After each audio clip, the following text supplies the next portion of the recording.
കേരളത്തിലെ പൊതുസമൂഹത്തിന് മുന്നിൽ ഇങ്ങനെ രണ്ടാമതും പാർട്ടിയുടെ അഭ്യർത്ഥന മാനിച്ച് പൊതുപ്രസ്താവനകൾ ഞാൻ താൽക്കാലികമായി അവസാനിപ്പിച്ചതായിരുന്നു. അന്വേഷണ റിപ്പോർട്ട് വന്നതിന് ശേഷമേ പ്രതികരിക്കൂ എന്ന് ജനങ്ങളോടും പ്രത്യേകിച്ച് സഖാക്കളോടും പാർട്ടിയോടും വാക്ക് നൽകിയതായിരുന്നു. പാർട്ടിയുടെ അഭ്യർത്ഥന മാനിക്കുന്നതോടൊപ്പം പാർട്ടിയുടെ അഭ്യർത്ഥനയിൽ പറഞ്ഞിരുന്നത് അൻവർ ഉദ്ദേശിച്ച പറഞ്ഞിരിക്കുന്ന കാര്യങ്ങൾ ഗൗരവമായി പാർട്ടി പരിശോധിക്കുന്നുണ്ട്. അതിൻ്റെ മുകളിൽ പരിശോധനയ്ക്ക് വിധേയമായി ഉള്ള തീരുമാനങ്ങൾ ഉണ്ടാകും. അതുപോലെ തന്നെ കേസിൻ്റെ കാര്യത്തിൽ സത്യസന്ധമായ അന്വേഷണം നടക്കും. ആ സ്റ്റേറ്റ്മെൻറ്റ് വിശ്വസിച്ചുകൊണ്ടാണ് ഞാൻ ആ കാര്യത്തിൽ പാർട്ടിയുടെ നിർദ്ദേശം മാനിച്ചത്. പക്ഷേ കേസ് അന്വേഷണം കൃത്യമായല്ല നടക്കുന്നത് എന്ന് എനിക്ക് ബോധ്യപ്പെടുകയാണ്. അന്വേഷണ രീതിയുടെ അടിസ്ഥാനത്തിൽ ഒന്ന്, മരമുറിയുമായി ബന്ധപ്പെട്ട് നൽകിയ പരാതിയിൽ പോലീസ് അന്വേഷിക്കുന്ന രീതി വളരെ പരിതാപകരമാണ്. കാരണം ഇതിൽ മരം ലേലത്തിലെടുത്ത കുഞ്ഞു മുഹമ്മദ് എന്ന് പറയുന്ന വ്യക്തിയുമായി ഞാൻ ബന്ധപ്പെടുകയും അദ്ദേഹത്തിനോട് സ്റ്റേറ്റ്മെൻ്റ് എടുക്കുകയും സ്റ്റേറ്റ്മെൻ്റ് എടുത്തതിന് ശേഷം അദ്ദേഹം മുറിച്ച മരത്തിൻ്റെ മരക്കുറ്റിയുടെ ഒരു ഫോട്ടോ കാണിച്ചു കൊടുത്തു. ആ ഫോട്ടോ കാണിച്ചപ്പോൾ പുള്ളി പറഞ്ഞു, എനിക്ക് ഫോട്ടോയിൽ നിന്ന് മരത്തിൻ്റെ കുറ്റി മനസ്സിലാക്കാൻ സാധിക്കില്ല. 1 കിലോമീറ്റർ SP ഓഫീസിൽ നിന്ന് 1 കിലോമീറ്റർ അപ്പുറത്താണ് ഈ ക്യാമ്പ് ഓഫീസുള്ളത്. എന്നെ നേരിൽ കൊണ്ടുപോയാൽ ഞാൻ മുറിച്ച മരത്തിൻ്റെ കുറ്റി ഞാൻ കാണിച്ചു തരാമെന്ന് പറഞ്ഞു. അതിന് പോലീസ് ഇന്നേ വരെ തയ്യാറായിട്ടില്ല. തൊട്ടടുത്ത അയൽവാസി വീടുകളിൽ പോയി ഇത് മുമ്പുള്ള SP മുറിച്ചതാണ് എന്ന് പറയണമെന്ന് പറഞ്ഞതായിട്ട് നിങ്ങളുടെ കൂട്ടത്തിൽ തന്നെ അവരുടെ ഇൻ്റർവ്യൂ നിങ്ങളാരെ പുറത്തു വിട്ടതായിരുന്നു. അതൊരു ഭാഗം. രണ്ടാമത് ബഹുമാനപ്പെട്ട IG-യോട് എൻ്റെ സ്റ്റേറ്റ്മെൻ്റ് എടുക്കുമ്പോൾ ഞാൻ പറഞ്ഞിരുന്നത് 188ഓളം കേസുകൾ ഗോൾഡ് സ്മഗ്ലിംഗ് കേസുകളാണ് കരിപ്പൂർ പോലീസ് രജിസ്റ്റർ ചെയ്തിട്ടുള്ളത്. അത് ബഹുമാനപ്പെട്ട മുഖ്യമന്ത്രിയുടെ പ്രസ്താവനയിലും നിങ്ങളത് കേട്ടിരിക്കും. ഞാൻ IG-യോട് പറഞ്ഞത് ഈ 188 കേസിൽ ഒരു 25 ആളുകളെങ്കിലും കാരിയേഴ്സിനെ നിങ്ങൾ പോയി കണ്ട് അവരോട് അന്വേഷിച്ചാൽ ഇതിൻ്റെ സത്യാവസ്ഥ പുറത്തു വരും. എയർപോർട്ടിന് പുറത്ത് വെച്ച് എവിടുന്നാണ് ഗോൾഡ് പിടിച്ചതിന് ശേഷം എന്താണ് സംഭവിച്ചത്, പിന്നീട് ആ വാഹനത്തിൽ കയറ്റി എങ്ങോട്ടാണ് കൊണ്ടുപോയത്, എവിടെ വെച്ചാണ് അവരെ ചോദ്യം ചെയ്തത്, എവിടെ വെച്ചാണ് ഇത് തൂക്കിയത്, ആരാണ് ഇതിന് സാക്ഷി നിന്നത്, ഏത് തട്ടാൻ്റെ അടുത്താണ് ഇത് ഉരുക്കിയെടുത്തത്, എപ്പോഴാണ് കോടതിയിൽ ഹാജരാക്കിയത്, ഈ കാര്യങ്ങൾ പോലീസ് അന്വേഷിച്ചാൽ കൃത്യമായും വിവരം കിട്ടുന്നു പറഞ്ഞു. ഈ നിമിഷം വരെ അങ്ങനെ ആരുമെങ്കിലുമായിട്ട് ബന്ധപ്പെട്ടിട്ട് ഒരു അന്വേഷണം നടത്തിയതായിട്ട് എനിക്കറിവില്ല. അവസാനം ഇതെല്ലാം കണ്ടുകൊണ്ടിരിക്കുകയാണ്. മിനിഞ്ഞാന്ന് എടവണ്ണ പോലീസ് റിദാൻ വധക്കേസ്, ഞാൻ മുഖ്യമന്ത്രിക്ക് നൽകിയ പരാതിയിലെ ഏറ്റവും പ്രബലമായ പരാതി റിദാൻ വധക്കേസായിരുന്നു. ആ റിദാൻ വധക്കേസ് ഈ പറയുന്ന അന്വേഷണ സംഘത്തിൻ്റെ SIT-യുടെ അന്വേഷണ പരിധിയിലാണ്. അതിൻ്റെ സ്വകാര്യമായിട്ടുള്ള അന്വേഷണങ്ങൾ അവർ നടത്തിക്കൊണ്ടിരിക്കുന്നു എന്നാണ് മനസ്സിലാക്കുന്നത്. അതിനെ മറികടക്കാൻ എടവണ്ണ പോലീസ് ചാർജ് ഷീറ്റ് കൊടുത്ത് മഞ്ചേരി ജില്ലാ കോടതിയിൽ വിചാരണ ആരംഭിക്കാൻ നിൽക്കുന്ന ഡേറ്റ് ഫിക്സ് ചെയ്ത റിദാൻ വധക്കേസ് 3 ദിവസം മുമ്പ് എടവണ്ണ പോലീസ് ഒരു പെറ്റീഷൻ കോടതി കൊടുക്കുകയാണ്. എന്താണ് പെറ്റീഷൻ? റിദാൻ വധക്കേസിലെ ഏറ്റവും നിർണായകമായ തെളിവുകൾ ഉണ്ടായിരുന്നത് റിദാൻ്റെ ഫോണിലാണ് എന്ന് ഞാൻ പറഞ്ഞിരുന്നു. ആ ഫോൺ തട്ടിയെടുക്കാൻ വന്നവരാണ് റിദാനെ കൊന്നത് എന്നാണ് പൊതുവായിട്ടുള്ള സംശയം എന്ന് ഞാൻ പരാതിയിൽ സൂചിപ്പിച്ചിരുന്നു. ആ ഫോണിനെ കുറിച്ച് ചില വ്യക്തമായ സൂചനകൾ പോലീസ് കൊടുത്ത്, ഞാൻ ആ ഡോക്യുമെൻ്റ് ഞങ്ങൾക്ക് നൽകുന്നുണ്ട്, കോടതി കൊടുത്ത് വ്യക്തമായ സൂചനകൾ ലഭ്യമായതുകൊണ്ട് വിചാരണ നിർത്തിവെച്ച് വീണ്ടും പുനരന്വേഷണം എടവണ്ണ പോലീസിന് തന്നെ കൊടുക്കണമെന്ന് പറഞ്ഞിട്ടാണ് റിക്വസ്റ്റ്. എന്ന് പറഞ്ഞാൽ പാർട്ടി എന്നിൽ നിന്ന് സത്യസന്ധമായി അന്വേഷണം നടക്കുമെന്ന പാർട്ടി എനിക്ക് നൽകിയ ഉറപ്പ് പാടെ ലംഘിച്ചു പോവുകയാണ്. അതൊരു ഭാഗത്ത്. ബഹുമാനപ്പെട്ട മുഖ്യമന്ത്രി അടക്കം എന്നെ ഈ കള്ളക്കടത്ത് സംഘത്തിൻ്റെ പിന്നാമ്പുറ പ്രവർത്തകൻ, പോലീസ് കേസ് എടുക്കുന്നത് കൊണ്ട് കള്ളക്കടത്തുകാർക്ക് സ്വർണം കടത്താൻ പ്രയാസമുണ്ട്, അതുകൊണ്ട് അവരെക്കുറിച്ച് അങ്ങനെ ആളുകളാണോ ഈ ആരോപണം ഉന്നയിക്കുന്നത് എന്ന മുഖ്യമന്ത്രിയുടെ എന്തുകൊണ്ട്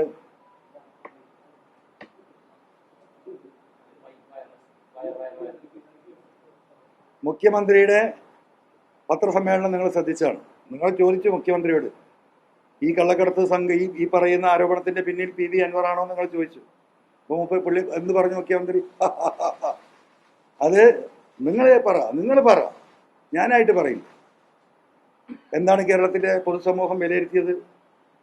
പി വി അൻവർ ഈ കള്ളക്കടത്ത് സംഘത്തിന്റെ ഒരാളാണോ എന്ന സംശയം ബഹുമാനപ്പെട്ട മുഖ്യമന്ത്രി കേരളീയ സമൂഹത്തിലേക്ക് ഇട്ടുകൊടുക്കുകയാണ്. രണ്ടാമത് അദ്ദേഹം പറഞ്ഞത് എന്താ? കള്ളക്കടത്തുകാരെ എന്ത് വൽക്കരിക്കുന്നു എന്ന് പറഞ്ഞ് എന്ത് വൽക്കരിക്കും? മഹത്വവൽക്കരിക്കുന്നു. അതെ, മുഖം തിരിച്ചിരുത്തി ഒരു കള്ളക്കടത്തുകാരനെ കൊണ്ടുവച്ച് അവനെ മഹത്വവൽക്കരിക്കാനുള്ള ശ്രമമാണ് ആര് നടത്തുന്നത്? ഇത് ആരോപിച്ച ഞാൻ അന്ന് പറയുന്നില്ല. അപ്പോൾ സ്വാഭാവികമായിട്ടും എന്നെ സംബന്ധിച്ച് അങ്ങേയറ്റത്തെ ഡാമേജ് ഉണ്ടാക്കിയിട്ടുള്ള പ്രസ്താവനയാണ്. അത്രത്തോളം അദ്ദേഹം കടന്നു പറയേണ്ടിയിരുന്നില്ല. കാരണം ഞാൻ ഉന്നയിച്ച വിഷയങ്ങളിൽ നിന്ന് അദ്ദേഹത്തിന് രക്ഷപ്പെടണമെങ്കിൽ പലതും പറയായിരുന്നു. പക്ഷേ എന്നൊരു കുറ്റവാളിയാക്കുകയാണ്. സ്വാഭാവികമായിട്ടും പാർട്ടി അത് തിരുത്തും എന്ന് ഞാൻ പ്രതീക്ഷിച്ചു. പാർട്ടിയുടെ ഭാഗത്ത് നിന്ന് അങ്ങനെ ഒരു സ്റ്റേറ്റ്മെന്റേ വന്നില്ല. എന്നിട്ടും ഞാൻ ഇങ്ങനെ ഒരു കത്ത് കൊടുത്തുകൊണ്ട് ഞാൻ കാത്തിരുന്നു. ഇന്നലെയാണ് ബഹുമാനപ്പെട്ട പാർട്ടിയുടെ സെക്രട്ടറി വരുന്നത്. എൻ്റെ പ്രതീക്ഷ മുഴുവൻ ഈ പാർട്ടിയിലായിരുന്നു.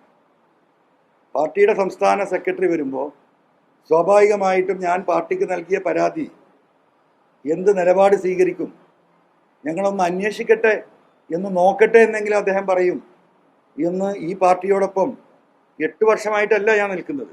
അത് പാർട്ടിക്ക് തെറ്റിയ കണക്കാണ്.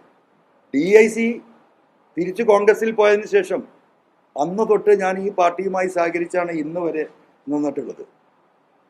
അപ്പോൾ അങ്ങനെയുള്ള ഒരു വ്യക്തിയോട് അറ്റ്ലീസ്റ്റ് ഈ പറഞ്ഞ എഴുതി കൊടുത്തിരിക്കുന്ന പാർട്ടി സെക്രട്ടറിക്കെതിരെ ഞാൻ കൊടുത്തിരിക്കുന്ന പരാതികൾ അവർ വായിച്ചിട്ടുണ്ടാവുമല്ലോ.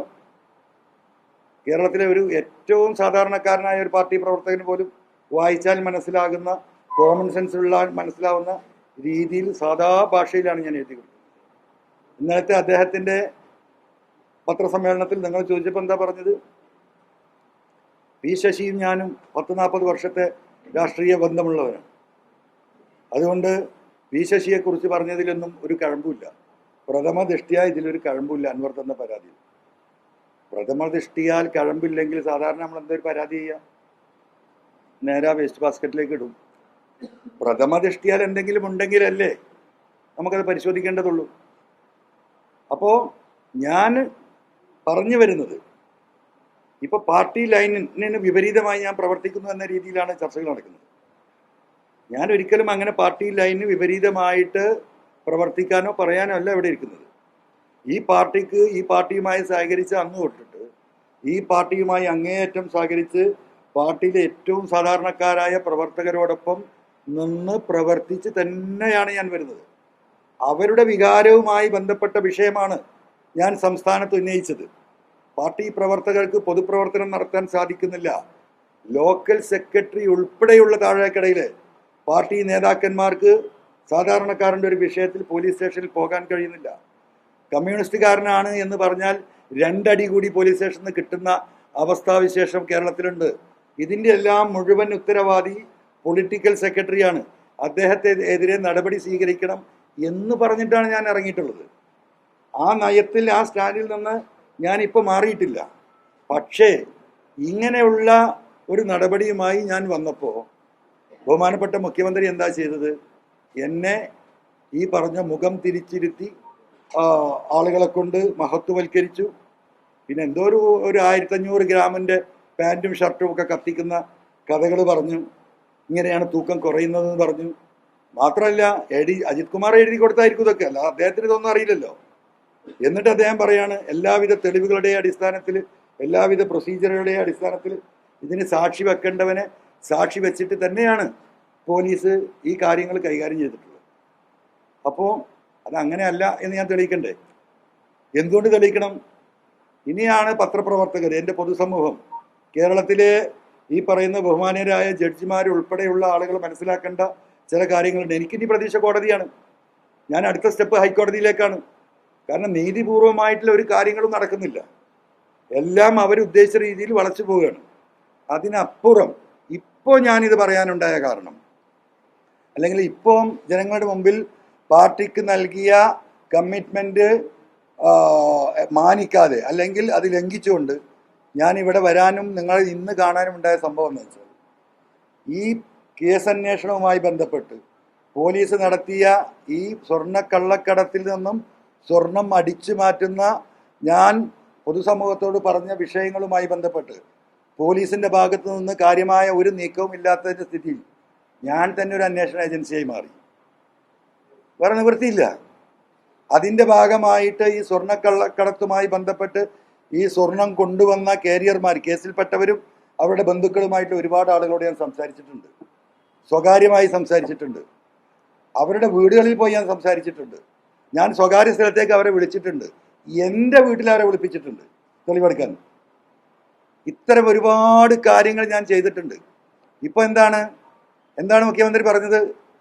ഇതിൻ്റെ പിന്നിൽ പ്രവർത്തിച്ചത് അൻവറാണോ എന്ന് നോക്കണം. പേരില്ല എന്നേ ഉള്ളൂ, ബാക്കിയെല്ലാം ഉണ്ടല്ലോ. അപ്പം ഞാൻ ഈ നടത്തിയ അന്വേഷണങ്ങൾ മുഴുവൻ എൻ്റെ ഫോണിൽ നിന്നാണ് വിളിച്ചത്. ഞാൻ വാട്സാപ്പിൽ വിളിക്കാൻ പോയിട്ടില്ല, ഡയറക്റ്റ് നമ്പറിലാണ് വിളിച്ചത്. കോൾ റെക്കോർഡ് ഉണ്ടാവും. അപ്പം ഇതെല്ലാം കളക്ട് ചെയ്തുകൊണ്ട് എന്നെ അജിത് കുമാർ പറഞ്ഞു കൊടുത്ത ആ സ്റ്റോറിയിലേക്ക് കൊണ്ടുവന്ന് എന്നെ പ്രതിയാക്കാൻ എന്ന് എനിക്ക് സത്യത്തിൽ ഈ പത്രസമ്മേളനം നടത്താൻ കഴിയുമെന്ന് ഞാൻ വിശ്വസിച്ചിട്ടില്ല. ഞാൻ ആദ്യം തന്നെ, എനിക്കൊരു പല കാര്യങ്ങളും പറയാനുണ്ട്, ഇത് ആദ്യം തന്നെ പറയുന്നത് ഇവിടെ തന്നെ പിടിച്ചു കൊണ്ടുപോകുമെന്നും എനിക്കറിയില്ല. ഞാൻ അതിശയോക്തിപരമായി പറയാ എന്ന് നിങ്ങൾ കരുതേണ്ടത്, അജിത് കുമാർ എന്ന് പറയുന്ന ഈ നൊട്ടോറിയസ് ക്രിമിനൽ ഇതിനപ്പുറം ചെയ്യും. അപ്പം അദ്ദേഹമാണ് ഈ CM ഈ കഥാം സ്റ്റോറി എഴുതി കൊടുത്തത്. അതാണ് CM ഇവിടെ വായിച്ച് കേൾപ്പിച്ചത്. CM ഒന്ന് മലപ്പുറത്ത് വിളിക്കണ്ടേ പാർട്ടി സെക്രട്ടറിയെ, പാർട്ടിയുമായി ബന്ധപ്പെട്ടവരെ? എന്താണ് ഈ ചങ്ങാതി പറയുന്നതിന് വല്ല കാര്യമുണ്ടോ? പോലീസ് അവിടെ നിൽക്കട്ടെ. പോലീസിൻ്റെ കാര്യത്തിൽ ഞാൻ ആദ്യം പറഞ്ഞു, കൊണ്ടോട്ടി അങ്ങാടിയിലെ റോഡ് അടിച്ചു വാരുന്ന സഹോദരിക്ക് ഈ കള്ളക്കടത്തിനെ കുറിച്ച് അറിയും, കടല വറക്കുന്നവനറിയും, ടാക്സിക്കാർക്കറിയും. ഒന്ന് വിളിച്ചോ CM? എന്താണ് ഈ പറയുന്നതിൽ വല്ല വാസ്തവമുണ്ടോ? എന്താണ് നാട്ടിലെ സംസാരം? ഉണ്ടായില്ലല്ലോ. ഈ അജിത് കുമാർ എഴുതി കൊടുത്ത ആ കഥയും തിരക്കഥയും വായിക്കില്ലേ? അപ്പോൾ സ്വാഭാവികമായിട്ടും ഞാൻ കേസിൽ ബുക്ക് ചെയ്യപ്പെടുന്ന അവസ്ഥയിലേക്ക് പോവുകയാണ്. എൻ്റെ പിന്നാലെ പോലീസ്. ഇന്നലെ രാത്രി 2 മണിക്കാണ് ഞാൻ കിടക്കുന്നത്. ഞാൻ വീട്ടിൽ നിന്ന് നോക്കുമ്പോൾ താഴെ റോഡ് സൈഡിൽ നിന്ന് ചെറിയൊരു സൗണ്ട് കേട്ടു. ഞാൻ ജനൽ തുറന്ന് താഴേക്ക് നോക്കുമ്പോൾ 2 പേര് അവിടെ നിൽക്കുന്നു. ഞാൻ ശബ്ദം ഉണ്ടാക്കാതെ വീടിൻ്റെ ബാക്കിലൂടെ വന്ന് നോക്കുമ്പോൾ 2 പോലീസുകാരാണ്. അപ്പം ഞാൻ വീട്ടിൽ, കാരണം ഞാൻ ഇരിക്കുന്ന റൂമിൽ വെച്ച് ഞാൻ ഫോണിൽ സംസാരിക്കുന്ന കാര്യങ്ങൾ കേട്ടോന്നറിയില്ല. എടവണ്ണ പഞ്ചായത്തിൽ ഗേറ്റ് അടക്കാത്ത വീടാണ് എൻ്റെ വീട്. 10, 50, 60 വർഷമായി ഗേറ്റ് അടക്കാറില്ല. ഒരു പബ്ലിക് പ്ലേസ് പോലെ കിടക്കുന്ന വീടാണ്. വീടിന് ചുറ്റും എപ്പോഴും ആളുകൾക്ക് വരാം, പോകാം, നടക്കാം, ഒരു റെസ്ട്രിക്ഷനും ഇല്ല. അപ്പം ഞാൻ ഇരിക്കുന്ന എൻ്റെ സിറ്റിംഗ് റൂമിൽ നിന്ന് ഒരു പക്ഷേ ഞാൻ ഈ സംസാരിക്കുന്ന മുഴുവൻ കേൾക്കുന്നുണ്ടാവും. മഞ്ചേരിയിൽ നിങ്ങൾ പത്രസമ്മേളനം നടത്താൻ വരുന്ന സ്ഥലത്ത് പോലീസ് വന്നിട്ടുണ്ട്, അതും പാതിരാത്രിക്കാണ്. അപ്പം എന്നെ അറസ്റ്റ് ചെയ്ത് കുഴിയിലാക്കുന്നതിൻ്റെ മുമ്പ് ജനങ്ങളോട് ഈ കാര്യങ്ങൾ പറയണമല്ലോ. അപ്പോൾ ബഹുമാനപ്പെട്ട CM-ന് ഈ പറയുന്ന ADGP അജിത് കുമാർ എഴുതി കൊടുത്ത കഥയും തിരക്കഥയുമാണോ വാസ്തവം? അതല്ല, ഇതിന് വേറെ യാഥാർത്ഥ്യമുണ്ടോ? 2 വീഡിയോ ഇന്ന് ഇപ്പോൾ പ്രദർശിപ്പിക്കുന്നുണ്ട്. അത് കഴിഞ്ഞ് നമുക്ക് കാര്യത്തിലേക്ക് കിടക്കാം. ഇത് 2 പാസഞ്ചേഴ്സ് ഇതേപോലെ കരിപ്പൂര് വഴി സ്വർണം കൊണ്ടുവന്ന് പുറത്ത് കിടന്ന് പോലീസ് അറസ്റ്റ് ചെയ്ത കേസാണ്. നിങ്ങൾക്ക് വലിയ ഇൻവെസ്റ്റിഗേഷൻ സാധ്യതയുള്ള സംഗതിയാണ്. ഇവരിൽ നിന്ന് പിടിച്ചെടുത്ത സ്വർണത്തിൽ ഒരു കുട്ടിയുടെ കയ്യിൽ നിന്ന് 900 ഗ്രാം പിടിച്ചത് അത് കൊടുത്തിട്ടുണ്ടോ എന്ന് തന്നെ സംശയമാണ്. കോടതിയിൽ ആ കടലാസ് തിരഞ്ഞിട്ട് കാണാനില്ല. ഇപ്പോഴും കോടതിയിൽ ആളുകളുണ്ട്, അതിൻ്റെ ബാക്കി കടലാസ് ഇവിടെ ഉണ്ട്. ഒരു കുട്ടിയുടെ നിന്ന് ഇതേപോലെ 3 ക്യാപ്സ്യൂൾ കൊണ്ടുവന്നത് 900 ഗ്രാമാണ്. അതിൽ 526 ഗ്രാമാണ് കസ്റ്റംസിൽ റിപ്പോർട്ട് ചെയ്തിട്ടുള്ളത്. പോലീസിൻ്റെ ഒരു കടലാസും ഇല്ല. ഈ 900 ഗ്രാം ആദ്യം കൊണ്ടുവന്ന കുട്ടിയെ പറ്റിയിട്ട് ഒരു കടലാസും കസ്റ്റംസിന് ഒരു ഇൻഫർമേഷനും ഇന്ന് വരെ ഇല്ല. അപ്പോൾ ദൈവാനുഗ്രഹം കൊണ്ട് ഞാൻ പറയില്ല പടച്ചോനുണ്ട്, ഞാൻ പടച്ചോനുണ്ട്, ആരാ നിങ്ങളുടെ പിന്നിൽ നിന്ന് വയ്ക്കുമ്പോൾ ആ പടച്ചോനാണ് എന്നെ ഈ വിഷയത്തിൽ സഹായിച്ചത്. കാരണം ഈ 2 പാസഞ്ചേഴ്സും അവരെ കുടുംബസമേതം, കുടുംബമാണ് അവരെ പോയിട്ട് റിസീവ് ചെയ്യുന്നത്. അച്ഛനും അമ്മയും ഭാര്യയും മക്കളുമാണ്. ഇവരടക്കാണ് പിടിക്കുന്നത്. അപ്പോൾ ആദ്യം നമുക്ക് അതൊന്ന് കേൾക്കാം. നിങ്ങളൊന്ന് വിലയിരുത്ത്. ഈ പറഞ്ഞ ADGP പറഞ്ഞ എല്ലാ നിബന്ധനകളും പാലിച്ച് വളരെ സത്യസന്ധമായി 20% റിവാർഡ് കിട്ടുന്നത് പോലും ഒഴിവാക്കി പോലീസ് എന്താ പറയുക രാജ്യസ്നേഹം കാണിച്ച് കേസങ്ങനെ പിടിച്ചുകൊണ്ടിരിക്കല്ലേ? അതാണോ വാസ്തവം? അതല്ല ഈ കൊള്ളയടിയാണോ വാസ്തവം എന്ന് നിങ്ങളൊന്ന് കാണും. ഒരു ലൈറ്റ് വേണമെങ്കിൽ ഓഫാക്കി കുഴപ്പമില്ല. അപ്പോ നമ്മള് പേര് നിഷ വീട്ടി എവിടെ വർക്ക് ചെയ്യുന്ന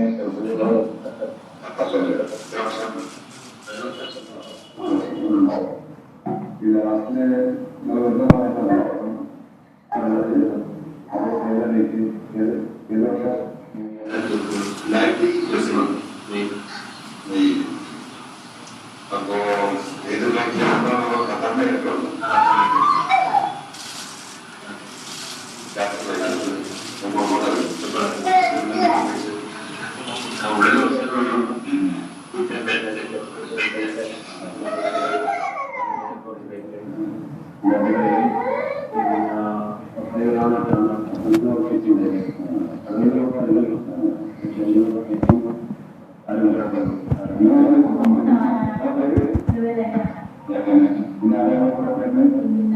ഇവരെ അമ്മയുടെ മോളും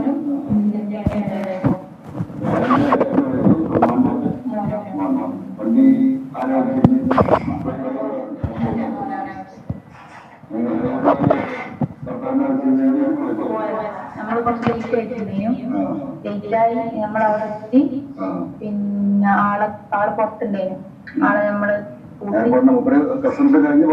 പുറത്തിറങ്ങിയിട്ട് അപ്പൊ ഞാൻ ആളെത്തിയിട്ട് ഞങ്ങള് ജസ്റ്റ് കാർ സ്റ്റാർട്ടായി കേറി അവരെ കണ്ടു.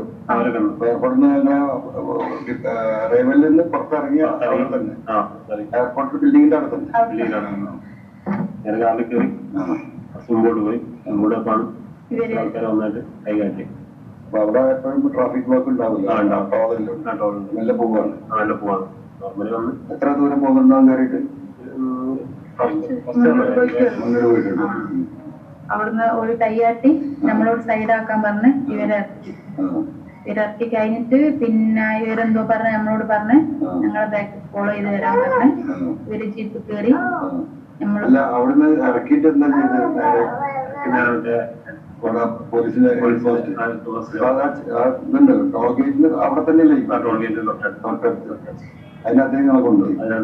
എന്നോട് കയറ്റി കുറച്ച് ചോദ്യങ്ങൾ ചോദിച്ച് എന്താ വെച്ചാൽ സാധനം കയ്യിലുണ്ട് നമുക്കറിയാം. സാധനം കയ്യിലുണ്ട് നമുക്കറിയാം. അത് പെട്ടിയിലാണോ ഏതാണെന്നുള്ളത് പറഞ്ഞാൽ മതി. പെട്ടിയിലാണോ ഏതാണെന്ന് പറഞ്ഞാൽ മതി. രാഷ്ട്രത്തിന് സമയം ആലോചിച്ച് പറഞ്ഞതാണ്. അവിടെ എത്തിയില്ലേ? അവിടെ ഇരുത്തി വാങ്ങിച്ചു. സാധനം ഉണ്ടെന്നോ ഇല്ലാന്ന് പറഞ്ഞു. അപ്പൊ ഇല്ലാന്ന് പറഞ്ഞു. അതില്ലെന്ന് പറഞ്ഞു. പിന്നെ അവര് പറഞ്ഞു ഉണ്ട് ചെക്ക് ചെയ്യണം. ചെക്ക് ചെയ്യാൻ വേണ്ടിട്ട് കൊണ്ടുപോകണം ക്ലിനിക്കിൽ കുളിക്കല് വർക്ക്. അവിടുന്ന് പിന്നെ ഹോസ്പിറ്റലിൽ കൊണ്ടുപോകും. അപ്പൊ ശരീരത്തിൽ ആ പെട്ടിയിലില്ല. നിങ്ങളുടെ ശരീരത്തിലാണ്. അപ്പൊ കുളിക്കലും അദ്ദേഹം പോയി. അവിടെ ഒരു ക്ലിനിക്കിൽ ക്ലിനിക്കിൽ കൊണ്ടുപോയി. ഇവിടെ അടുത്താണ്. അപ്പൊ നിങ്ങൾ എന്ത് ചെയ്തു? നമ്മളോട് കാറിൽ വെയിറ്റ് ചെയ്യാൻ പറഞ്ഞു. പിന്നെ കുറച്ച് കഴിഞ്ഞാൽ പുറത്തൊക്കെ പോയി കുറച്ച് ടൈം എടുക്കാൻ വന്നാൽ മതി. അവിടെ എത്തുമ്പോ ഇവർ ഇവിടെ ഇല്ല. ജീപ്പ് അവിടെ ഇല്ല, ഒന്നുമില്ല. പിന്നാണ് വലിയ ജീപ്പ് ആയിട്ട് ഇവര് വന്നത്. ആളവിടെ ഇല്ല, അവിടെ വെയിറ്റ് ചെയ്ത്. പിന്നാണ് ജീപ്പും ആളൊക്കെ വന്നത്. കൂട്ടിട്ട് വന്നു. അത് ക്ലിനിക്കിൽ പോയി സ്കാൻ ചെയ്തു. അത് എക്സ്റേ സ്കാനോ സ്കാനിങ് ചെയ്തു. സ്കാൻ ചെയ്ത് സാധനം നോക്കാം. അങ്ങനെ തിരിച്ചു വന്നു. എങ്ങോട്ട് ഈ പോലീസ് ചെക്ക് പോസ്റ്റിലേക്ക് അവിടെ നിന്ന് ബാത്റൂം ഉണ്ട്. ഉള്ളിൽ കയറ്റി അവിടെ അയച്ചു കൊടുക്കാൻ പറഞ്ഞു. അതിനുള്ളിൽ ബാത്റൂം ഉണ്ട്. അത് അയച്ചു കൊടുക്കാൻ പറഞ്ഞു. അത് അയച്ചു കൊടുത്തു. ബാത്റൂമിൽ തന്നെ സാധനം എടുത്തു. രാവിലെ കൈ കൊടുത്തു. എന്റെ കയ്യിൽ തന്നെ തന്നു. കയ്യിലെടുത്ത് നടക്കും. ഞാൻ 2 ഫോട്ടോ എടുത്തു. ഉള്ളിൽ പുറത്തേക്ക് ഫോട്ടോസ് ഈ ഗോൾഡിന്റെ ഫോട്ടോ ആണോ എടുത്തത്? എന്റെ ഫോട്ടോ എടുത്തു. ഗോൾഡ് ഫോട്ടോ എടുത്തു. അല്ല, ഗോൾഡിന്റെ ഫോട്ടോ എടുത്തു. എന്നിട്ട് പിന്നെ എന്ത് ചെയ്ത് അവിടുന്ന് അവിടെ നിന്ന് നേരെ അവര് തിരിച്ചു തന്നെ കയറ്റി. ഇവരോട് തിരിച്ച് ഞങ്ങള് ഫോളോ ചെയ്യാൻ പറഞ്ഞു. ആ പോലീസ് ജീപ്പിന് രണ്ടാമത് അങ്ങനെ പോലീസ് സ്റ്റേഷനിൽ കൊണ്ടുപോയി അവിടുന്ന് ഒപ്പിട്ട്. പോലീസ് സ്റ്റേഷനിലേക്ക് എത്ര സമയം എടുത്തു? വെയിറ്റ് ചെയ്തത് ഒരു പുറത്തായിരുന്നു. ഒരു വർഷം. മൂന്നാമത്തിരുന്ന സ്റ്റേഷനുള്ളിൽ കയറിയത് വണ്ടിയിലേക്ക് പിന്നെ എന്നെ ഉള്ളിലേക്ക് കയറ്റി വിളിപ്പിച്ചു. എന്നിട്ട് എന്താ എഴുതിയെടുത്തത്? അഡ്രസ്സും ബാക്കിയുള്ള എന്റെ അഡ്രസ് എന്റെ നിഷാദിന്റെ മൊഴി എടുത്തോ? എന്റെ മൊഴി എടുത്തു. അപ്പൊ ഈ കാര്യങ്ങളൊക്കെ ചോദിച്ചെഴുതി. അപ്പൊ ഇതിന് തൂക്കം ചോദിച്ചില്ലേ? എത്ര പീസ് ഉണ്ടായിരുന്നു? എത്ര മൊത്തം എത്ര തൂക്കം ഉണ്ടായിരുന്നു? 900 വെച്ചിട്ടാണ്. 300ന്റെ ക്യാപ്സ്യൂൾ. അതിനകത്ത് ബാക്കിൽ 300ന്റെ 3 900 ഗ്രാം. അപ്പൊ അതൊന്നും രീതിയിലൊന്നും നിങ്ങൾ മുമ്പിൽ എഴുതി ഒപ്പിടിക്കണമെന്നില്ല. എല്ലാം ഒപ്പിടിച്ചിട്ടൊന്നുമില്ല. അന്ന് സ്റ്റാർട്ടിങ്ങിലൊന്നും ചെയ്തിട്ടില്ല. ജസ്റ്റ് പേപ്പർ മാത്രം എഴുതി വായിക്കണം പറഞ്ഞില്ല. പോലീസ് സ്റ്റേഷനിൽ. അപ്പൊ എന്നിട്ട് മോള് ജാമ്യത്തിന് ഞാൻ ഈ ആളെ ഏറ്റെടുക്കുന്നെന്ന് പറഞ്ഞ എഴുതി ഒപ്പിട്ടതാ. ഏറ്റെടുക്കുന്നതെന്ന് എഴുതി ഒപ്പിട്ടു. അപ്പൊ രാത്രി എത്ര മണിയായിട്ടുണ്ടാവും? അപ്പൊ രാത്രി ലേറ്റ് ആയിട്ടുണ്ട്. അപ്പൊ എത്ര പോലീസുകാരുണ്ട്? അവിടുന്ന് യൂണിഫോം ഇടാത്ത 2 ആൾക്കാരെ നമ്മളെ അവിടുന്ന് പിക്ക് ചെയ്തത്. എവിടുന്ന്? എയർപോർട്ടിൽ നിന്ന്. രണ്ടാമതുണ്ട്. അല്ല, ഫസ്റ്റ് ടൈം ഞങ്ങളെ യൂണിഫോം ഇല്ലാത്ത പോലീസുകാർ. പിന്നെ അവരെന്നെയാണോ ഉണ്ടായിരുന്നത്? അല്ല, പിന്നെ ആ ആള് ഇവരാടാക്കിയാൻ പോയിട്ടുണ്ട്. പിന്നെ വേറെ പോലീസ് തന്നെ നമ്മളോട് ഒപ്പിട്ട് വാങ്ങിയതൊക്കെ. അന്ന് മോളോടൊന്നും ചോദിച്ചില്ല? ഇല്ല. ഭർത്താവ് എന്താ അങ്ങനെ പഠിക്കുന്നത് വേണ്ടാത്ത ചെയ്യണമെന്ന് ചോദിച്ചു? ഇല്ല. ഒന്നും അങ്ങനത്തെ ഒരു ചോദ്യം ജാമ്യത്തിനാണ് ഞാൻ ഇയാളെ പോലീസ് ആവശ്യപ്പെടുമ്പോ ഹാജരാക്കി തരാൻ ജാമ്യത്തിൽ എടുക്കുന്നതിന് ഒപ്പിട്ടു. എന്നിട്ട് അവിടെ പോയി ഗോൾഡൊക്കെ അവരെടുത്തിച്ചവിടെ. വേറെ തഹസിൽദാരോ ഗവൺമെന്റ് ഉദ്യോഗസ്ഥന്മാരോ സാക്ഷിയോ ആരുമില്ല. പബ്ലിക്കാരെ കടക്കാരെ ആരും വിളിച്ചിട്ടില്ല. പോലീസുകാർ മാത്രമേ ഉള്ളൂ. ഉള്ളിലെ പോലീസുകാർ മാത്രം.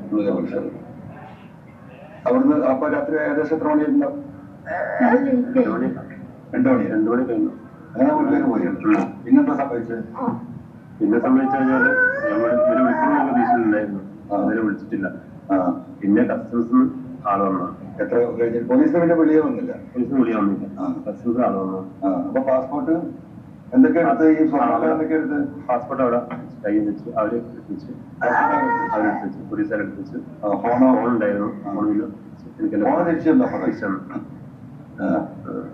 എന്നിട്ട് പോകാൻ പറഞ്ഞു. അങ്ങനെ പോകാൻ പറഞ്ഞു. അപ്പൊ അവിടെ കഴിഞ്ഞ വിചാരിച്ചു. പിന്നെ കസ്റ്റംസ് വന്നു വീട്ടില്. അതങ്ങനെ വീട്ടിൽ പോയിട്ട് എത്ര മാസം കഴിഞ്ഞു? അപ്പൊ പിന്നെ പോലീസ് സ്റ്റേഷനിൽ ബന്ധപ്പെട്ട പാസ്പോർട്ട് അന്വേഷിച്ച് പോയതൊന്നുമില്ല? ഇല്ല, അവര് വിളിക്കുന്നു പറഞ്ഞിട്ടുണ്ട്. ഒരു വിളിക്കണോ? അവരെ വിളിക്കാൻ വെയിറ്റ് ചെയ്തു. വിളിച്ചിട്ട് വന്നാ മതി. അപ്പൊ ആരും വന്നില്ല. പിന്നെ കസ്റ്റംസ് ആരാ വരുന്നത്? ഓഫീസറായിരുന്നു. സ്റ്റാറൊക്കെ ആയിട്ടുള്ള ഇതിന് മുകളിലുണ്ട് മിഠായി. ഇങ്ങനെ ബെഡ്റൂമില് എങ്ങനെ ഒരു കസ്റ്റംസിന്റെ ആളായിരുന്നു. അത് വന്നു വീടൊക്കെ ഒന്ന് ചെക്ക് ചെയ്യുന്ന രീതിയിലായിട്ട് അവരവിടെ ഇരുന്ന് കുറെ കാര്യങ്ങളൊക്കെ എഴുതി അഡ്രസ്സും കാര്യങ്ങളും ചോദിച്ചു. കുറെ വിശേഷങ്ങൾ പറഞ്ഞാൽ തന്നെ ഞാൻ എഴുതി ഒപ്പിട്ട് ഞാൻ ഒപ്പിട്ട് കൊടുക്കും. ഞാനങ്ങ് പോയി. അപ്പൊ അവരോട് ഞാൻ ചോദിച്ചു ഞാൻ എന്താ ചെയ്യുന്നത്. അവരോട് ഞാൻ ചോദിച്ചു എന്താ ചെയ്യുന്നത്. അവരൊന്ന് ഇങ്ങനെ വന്നാൽ മതി, കസ്റ്റംസ് ഓഫീസിൽ വന്നാൽ മതി, അവിടെ നിന്ന് അന്വേഷിച്ചാൽ മതി. കൂടുതലായിട്ട് എന്തെങ്കിലും അറിയണമെന്നുണ്ടെങ്കിൽ അവിടെ വന്നാൽ മതി. ഒരു ആഴ്ചയ്ക്ക് ശേഷം ഞാൻ പോയി. ഒരാഴ്ചയായിട്ട് ഞാൻ പോയി അന്വേഷിച്ചപ്പോ അവര് പറഞ്ഞു പാസ്പോർട്ട് വരണമെങ്കിൽ 30 അടുത്ത് ബോണ്ട് ഇത് കെട്ടണം. പാസ്പോർട്ട് എടുക്കണമെങ്കിൽ അതിനാണ് വിധി ഉണ്ടാവുക. ആയിക്കോട്ടെ ചെയ്യാന്നാണ്. നല്ല കുറെ ചോദിച്ചിട്ടുണ്ട്. പക്ഷെ ഇല്ലാന്ന് പറഞ്ഞു. ഫൈന്. അപ്പൊ അതിനൊരു നോട്ടീസും തന്നില്ലേ? ഇല്ല, അവര് നോട്ടീസ് തന്നിട്ടില്ല. പിന്നെ ഞാൻ അവിടെ നിന്ന് ഇറങ്ങി തിരിച്ചു വന്നു. പിന്നെ അവര് പോലീസുകാരെ വിളിക്കുന്നു. പറയാം പിന്നെ പോലീസ് വിളിച്ചു. മഞ്ചേരി കോർട്ടിൽ ഹാജരാണെന്ന് പറഞ്ഞു. അവിടെ ഹാജരാണെന്ന് സ്റ്റാർട്ടിങ് 1 വീക്ക് ഹാജരാൻ പറഞ്ഞു. പക്ഷെ അപ്പൊ ഹാജരാൻ പറ്റില്ല. അടുത്ത ആഴ്ചയാണ് പിന്നെ ഹാജരായത്. ആദ്യത്തെ ആഴ്ച അപ്പൊ നിങ്ങൾക്ക് സമൻസ് ഒന്നുമില്ല? സമൻസ് ഒന്നുമില്ല, വിളിച്ചത് മാത്രം. അപ്പൊ പിന്നെ എന്ത് പറഞ്ഞിട്ട് കോടതി പോവാ? അവിടെ പോയിട്ട് അവിടെ പോയിട്ട് ആളെ വിളിക്കാൻ ഒരാൾ നമ്പർ വന്നു. വേറെ പോലീസുകാരുടെ പോലീസുകാരുടെ നമ്പർ. ഇന്ന ഡേറ്റിൽ നിങ്ങൾ മഞ്ചേരി കോടതിയിൽ വന്നിട്ട് അവിടെ കോടതിയിൽ എത്തുമ്പോൾ നിങ്ങൾ വിളിക്കുന്നത്. അവിടെ തിരി വിളിച്ചാൽ മതി. അപ്പൊ ആദ്യത്തെ ആഴ്ച നിങ്ങൾ പോകാൻ കഴിഞ്ഞില്ല. പിന്നെ രണ്ടാമത്തെ ആഴ്ചയാണ് പോകുന്നത്. രണ്ടാമത്തെ ആഴ്ച പോലീസുകാരെ വിളിച്ചാൽ നിങ്ങൾ അങ്ങോട്ട് വിളിച്ചോ? പോലീസുകാരെ വിളിച്ചല്ല, ഞാൻ അങ്ങോട്ട് വിളിച്ചു. വിളിച്ച അടുത്ത ആഴ്ച ഡേറ്റ് വരാം. ആ ഡേറ്റ് വരാൻ പറഞ്ഞു. എന്നിട്ട് നിങ്ങൾ രണ്ടാമത്തെ ആഴ്ച പോയി. രണ്ടാമത്തെ ആഴ്ച പോയി. മഞ്ചേരി കോടതി സ്റ്റാൻഡിലെ കോടതി അവിടെ പോയി പോലീസുകാരെ വിളിച്ചു. ഞാൻ മോള് വെയിറ്റ് ചെയ്ത് പോലീസുകാർ മേലോട്ട് വന്നു. കോടതി മേലെയാ? കോടതി മോളാണ്. പറഞ്ഞ് അവിടെ ഇരിക്കുക വന്നു. അത് വിളിക്കുമ്പോ അവളോട് പേര് അങ്ങനെ ഉള്ളിന്ന് എന്റെ വിളി വന്നു. എന്റെ പേര് വിളിച്ചു, നിഷാദുള്ള പേര് വിളിച്ച് ഞാൻ ഉള്ളോട്ട് പോയി.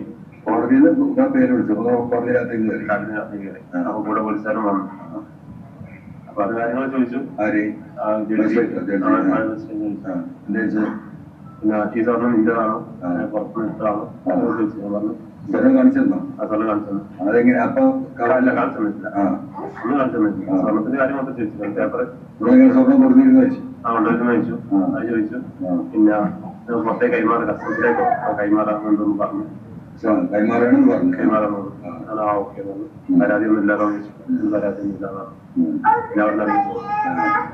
പിന്നെ അവിടെ നിന്ന് ഇറങ്ങി പോന്നപ്പോഴാണ് ഇനി ഞാൻ മഞ്ചേരി ഇനിയൊരു മാസം കഴിഞ്ഞു. എത്ര മാസമായിട്ടുണ്ടാവും ഈ കോടതിയിലത്തെ പ്രയാസം? എത്രയായിട്ടുണ്ടാവും? നിങ്ങൾ മെയിലാണ് വന്നത്? ആ മെയ്, ജൂൺ, ജൂലൈ 2 മാസം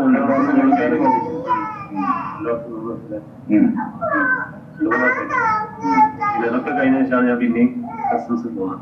വീണ്ടും കസ്റ്റംസിൽ പോയി ഹസ്ബൻഡിന്റെ അറിയാൻ വേണ്ടിട്ട്. ഞാൻ പിന്നെ തന്നെ പോലീസ് ഓഫീസർ വേണം. കസ്റ്റംസിൽ വേറെ പോലീസ് ആർക്കാണ് ക്യാമ്പിന് പെട്ടത്. കാര്യങ്ങളൊക്കെ പറഞ്ഞു. അവരോട് കുറെ കാര്യങ്ങൾ ചോദിച്ചു. അങ്ങനെ കൊണ്ടുപോകുന്നത് ആരാ മുഖേനാണ് ചോദിച്ചു. എല്ലാം പറഞ്ഞു കൊടുത്ത് ലാസ്റ്റ് നമ്മള് കുറയ്ക്കുന്നുണ്ട്, ഫൈനായിട്ട് കുറയ്ക്കാന്ന് ചെയ്യാന്നൊക്കെ പറഞ്ഞു.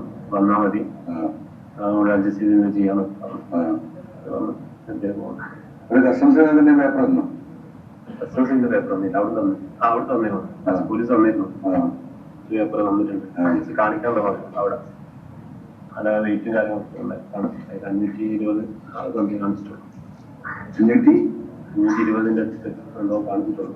കസ്റ്റംസിൽ, അതായത് പോലീസ് കൊടുത്ത സ്വർണം കസ്റ്റംസ് എന്ന നോട്ടീസിൽ 526 ഗ്രാമാണ് അല്ലേ? അപ്പൊ നിങ്ങൾ കൊണ്ടുവന്ന എത്ര ഗ്രാമ? 300-ലെ 3. അപ്പൊ 526 ഗ്രാം എന്ന് പറഞ്ഞിട്ടുണ്ടെങ്കിൽ ഏകദേശം 526 274 ഗ്രാമോ കമ്മിയുണ്ട്. 274 ഗ്രാം പോലീസ് കൊടുത്തിട്ടില്ല. ഈ കടലാസിനെ കഥ മനസ്സിലാവും. അല്ല, നിങ്ങൾ 900, 300-ന്റെ 3 കൊടുക്കണം. പോലീസ് കസ്റ്റംസിന് തന്ന പേപ്പറിൽ 526 ഗ്രാം. ഈ പറഞ്ഞ ഏകദേശം 220 ഗ്രാം കമ്മിയുണ്ട്. എന്നിട്ട് പിന്നെന്തായി? പാസ്പോർട്ട് എടുത്തിട്ടില്ല. അപ്പൊ ഇതിന് 30,000 വേണം. അതാണ് പ്രശ്നം. അപ്പോ പിന്നെ അതിനുശേഷം ഈ ഫസ്റ്റിൽ ഇത് കഴിഞ്ഞതിന് ശേഷം പോലീസ് ഒന്ന് ബുദ്ധിമുട്ടില്ല, അങ്ങനത്തെ ഒന്നും ഉണ്ടായില്ല. വന്നിട്ടുണ്ട്.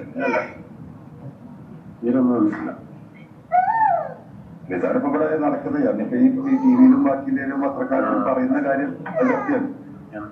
നിങ്ങളുടെ അനുഭവത്തിൽ സത്യം അല്ലേ? ഇതിപ്പോ എവിടെയെങ്കിലും പറയില്ലേ? നിങ്ങൾ ഈ പറഞ്ഞ കാര്യമൊക്കെ സത്യല്ലേ? അല്ല മോളെ, ഫാക്ട് അല്ലേ പറഞ്ഞു? മോളെ ഏതുവരെ പഠിച്ചു? ഡിഗ്രി കഴിഞ്ഞു. എന്താ ചെയ്യണേ? ഞാനിപ്പോ ട്രാവൽസിൽ വർക്ക് ചെയ്യാം. എന്താ പഠിച്ചത്? ഈ സംഗതികളൊക്കെ മോക്ക് അറിയാലോ. ഞാൻ ചോദിക്കുന്നതെന്ന് വെച്ചാൽ ഇപ്പൊ പോലീസ് അന്വേഷണം ഒരു കൃത്യമായി നടക്കുന്നില്ല എന്നുള്ള ധാരണയിലാണ് നിങ്ങളൊക്കെ ഒന്ന് ബന്ധപ്പെടാൻ ഒരുപാട് പ്രശ്നങ്ങൾ. ഇതുപോലെ സ്വർണം കൊടുന്ന് തീരെ പോലീസ് റിപ്പോർട്ട് ചെയ്യാത്ത, അവരാവശ്യത്തിനെടുത്ത് റിപ്പോർട്ട് ചെയ്ത കേസുകളുണ്ട്. ഒരു ഇൻവെസ്റ്റിഗേഷൻ വരുമ്പോൾ നിങ്ങൾ ഈ ഇതിന്റെ വസ്തുതകൾ സത്യസന്ധമായി പറയാൻ വല്ല ബുദ്ധിമുട്ടുണ്ടോ? ഇല്ലല്ലോ. അത്രേ ഉള്ളൂ. അതിനാണ് നിങ്ങളെ ഞാൻ ഇത്രയും എന്താ പറയാ പ്രയാസപ്പെട്ട് വിടുന്നത്. അപ്പൊ ഇനി ബാക്കി നിയമത്തിന്റെ വഴിക്ക് പോട്ടെ. അപ്പോ ഈ ഒരു വീഡിയോ കൂടി നമുക്ക് 5 മിനിറ്റ് കാണിക്കാം. പിന്നെ വീഡിയോകളൊക്കെ തരാം. മാഷേ ഇതാ കസ്റ്റംസിൽ 900 ഗ്രാം കൊടുത്തിട്ട് കസ്റ്റംസിന് കൊടുത്ത 524 ഗ്രാമിന്റെ അവന് കൊടുത്ത നോട്ടീസാണ്. ഇനി രണ്ടാമത്തെ കേസ് അത് ഞാൻ ചുരുക്കി പറയാം, ഒന്ന് കാണിക്കാം നിങ്ങൾക്ക്.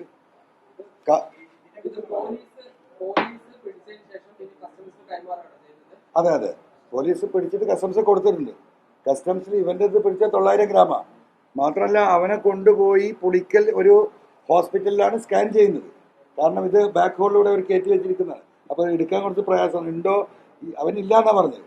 ഉണ്ട് എന്ന് ഉറപ്പ് വരുത്താനാണ് സ്കാനിങ്ങിന് കൊണ്ടത്, പറഞ്ഞല്ലോ. ആ സ്കാൻ റിപ്പോർട്ട് ആ ഹോസ്പിറ്റലിൽ ഉണ്ടാവും. ഈ ഇൻവെസ്റ്റിഗേഷൻ ടീം ആ സ്കാൻ റിപ്പോർട്ട് അനലൈസ് ചെയ്താൽ അതിൻ്റെ ആ സൈസും കാര്യങ്ങളും സയൻറ്റിഫിക്കായി അനലൈസ് ചെയ്താൽ ഈ പറയുന്ന 900 ഗ്രാം ഉണ്ടാവും. അനലൈസ് ചെയ്യണം, അന്വേഷിക്കണം. അത് അജിത് കുമാറാണല്ലോ അവിടെ പാൻറ് കത്തിച്ച് സ്വർണ്ണം എടുക്കുന്നത്, മനസ്സിലായോ? അപ്പം ഈ പണി എനിക്ക് എടുക്കേണ്ടി വന്നത് ബഹുമാനപ്പെട്ട മുഖ്യമന്ത്രി പറഞ്ഞല്ലോ, ഇതെല്ലാം അതിൻ്റെ രീതിയിലാണ് നടക്കുന്നത്. ഒരാളില്ല, സാക്ഷിയില്ല, സർക്കാർ ഉദ്യോഗസ്ഥരില്ല, നാട്ടുകാരാരെയും വിളിച്ച് വിറ്റ്നസ് ആക്കിയിട്ടില്ല, ഒന്നും ചെയ്തിട്ടില്ല.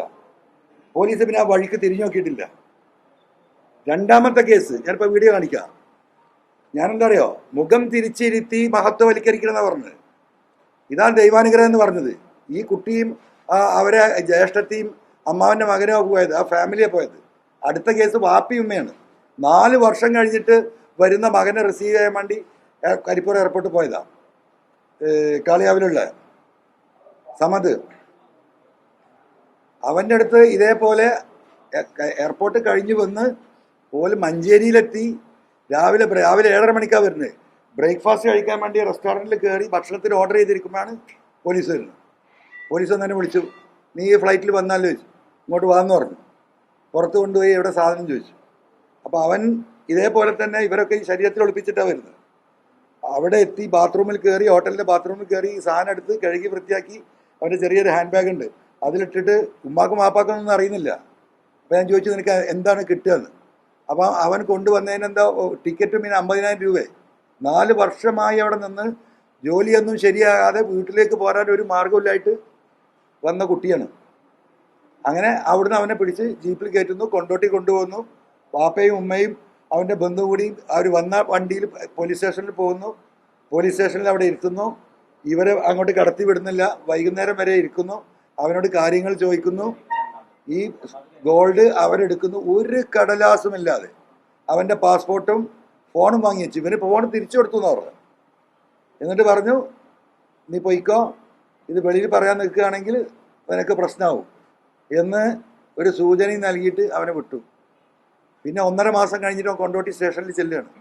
എൻ്റെ പാസ്പോർട്ട് എവിടെയാണ്, എൻ്റെ ഫോൺ എവിടെയാണെന്ന് ചോദിച്ചിട്ട്. അപ്പോൾ ഇതേപോലെ മഞ്ചേരി കോടതിയെ സമീപിക്കാൻ പറയുന്നു. അവൻ വക്കീലിനെ ഏൽപ്പിക്കുന്നു. വക്കീൽ വന്ന് ഇതിൽ ഇടപെടുന്നു.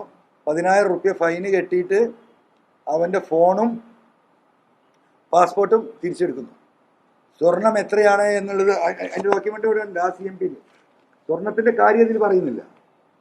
അപ്പോൾ ഇനി ആ CMPയിൽ തന്നെ വേറെ സ്വർണം സൂക്ഷിച്ചിട്ടുണ്ടെന്ന് അറിയില്ല. അപ്പോൾ അവൻ്റെ വക്കീലുമായി ബന്ധപ്പെട്ടു. വക്കീലിന് ഓർമ്മ പ്രകാരം ഒരു 300 ഗ്രാം പോലീസ് സ്റ്റേഷനിൽ റിപ്പോർട്ട് ചെയ്തിട്ടുണ്ട്, അല്ല കോടതി കൊടുത്തിട്ടുണ്ട്. പക്ഷേ കസ്റ്റംസിൽ റിപ്പോർട്ട് ചെയ്തിട്ടില്ല. കസ്റ്റംസിൽ റിപ്പോർട്ട് ചെയ്തിട്ടുണ്ടെങ്കിൽ കസ്റ്റംസ് വരണം. അപ്പം ഇവനും കൊടുക്കുന്നത് എന്താ വെച്ചിട്ടൊക്കെ 1 കിലോൻ്റെ താഴെയാണെങ്കിൽ അന്നത്തെ നിയമപ്രകാരം ഇവർക്ക് ബെയിൽ കിട്ടും. അതുകൊണ്ടാണ് ഈ പറയുന്ന 950 ഗ്രാം 900 ഗ്രാം. അപ്പോൾ ഒരു ബിസ്ക്കറ്റ് ഉരുക്കി എന്താ പറയുക ക്യാപ്സ്യൂളാക്കിയിട്ടാണ് ഇവർ കൊണ്ടുവരുന്നത്. ആ വിഷയത്തിൽ എത്രയാണ് മുക്കിയത് വക്കീൽ പറഞ്ഞ പ്രകാരമാണെങ്കിൽ 900 ഗ്രാമിൽ 320 ഗ്രാം എന്തോ പറഞ്ഞു. ബാക്കി ഈ പറയുന്ന 575 ഗ്രാം മുക്കിയിരിക്കുകയാണ്. ഞാൻ ബഹുമാനപ്പെട്ട മുഖ്യമന്ത്രിയെ വെല്ലുവിളിക്കുന്നു. ഒരു സിറ്റിംഗ് ജഡ്ജിയെ കൊണ്ട് ഈ പറയുന്ന കരിപ്പൂർ എയർപോർട്ടിൽ ഞാൻ ഉന്നയിച്ച ആരോപണങ്ങൾ, ഈ 188 കേസുകൾ ഹൈക്കോടതി ജഡ്ജിയുടെ സാന്നിധ്യത്തിൽ സത്യസന്ധരായ പോലീസ് ഉദ്യോഗസ്ഥരെ വെച്ച് അന്വേഷിക്കാൻ ബഹുമാനപ്പെട്ട മുഖ്യമന്ത്രി തയ്യാറുണ്ടോ? അതല്ല ADGP ഈ കൊടുക്കുന്ന വാറോല വായിക്കേണ്ട ഒരു ഗതികളിലേക്ക് CM എത്തിയോ എന്ന് CM പാർട്ടിയും പരിശോധിക്കണം. രണ്ടാമത്തേത് ഈ സ്വർണം പഠിക്കുന്നത് ഏകദേശം എത്ര മാസം ഈ കഴിഞ്ഞ ഈ 4 വർഷം അപ്പൊ സൗദി അറേബ്യയിൽ നിന്ന് എത്ര വർഷമായിട്ട് വരുന്നത്? അപ്പോ അങ്ങനെ അവിടുന്ന് എന്റെ ജീവിത പ്രാധാന്യം കൊണ്ട് ഇത് കൊണ്ടുപോകും അല്ലല്ലേ? എത്ര സ്വർണം ഉണ്ടായിരുന്നു? 3 കേസ്. 3 കേസിൽ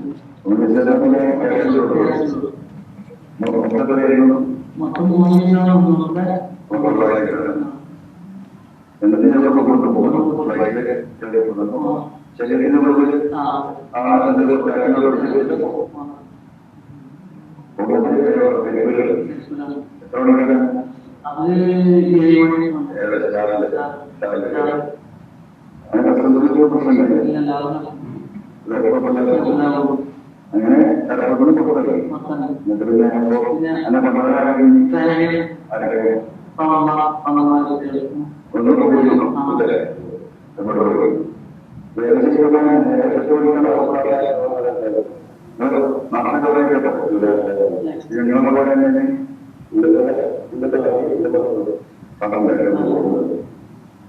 അങ്ങനെ അങ്ങനെ അവരുടെ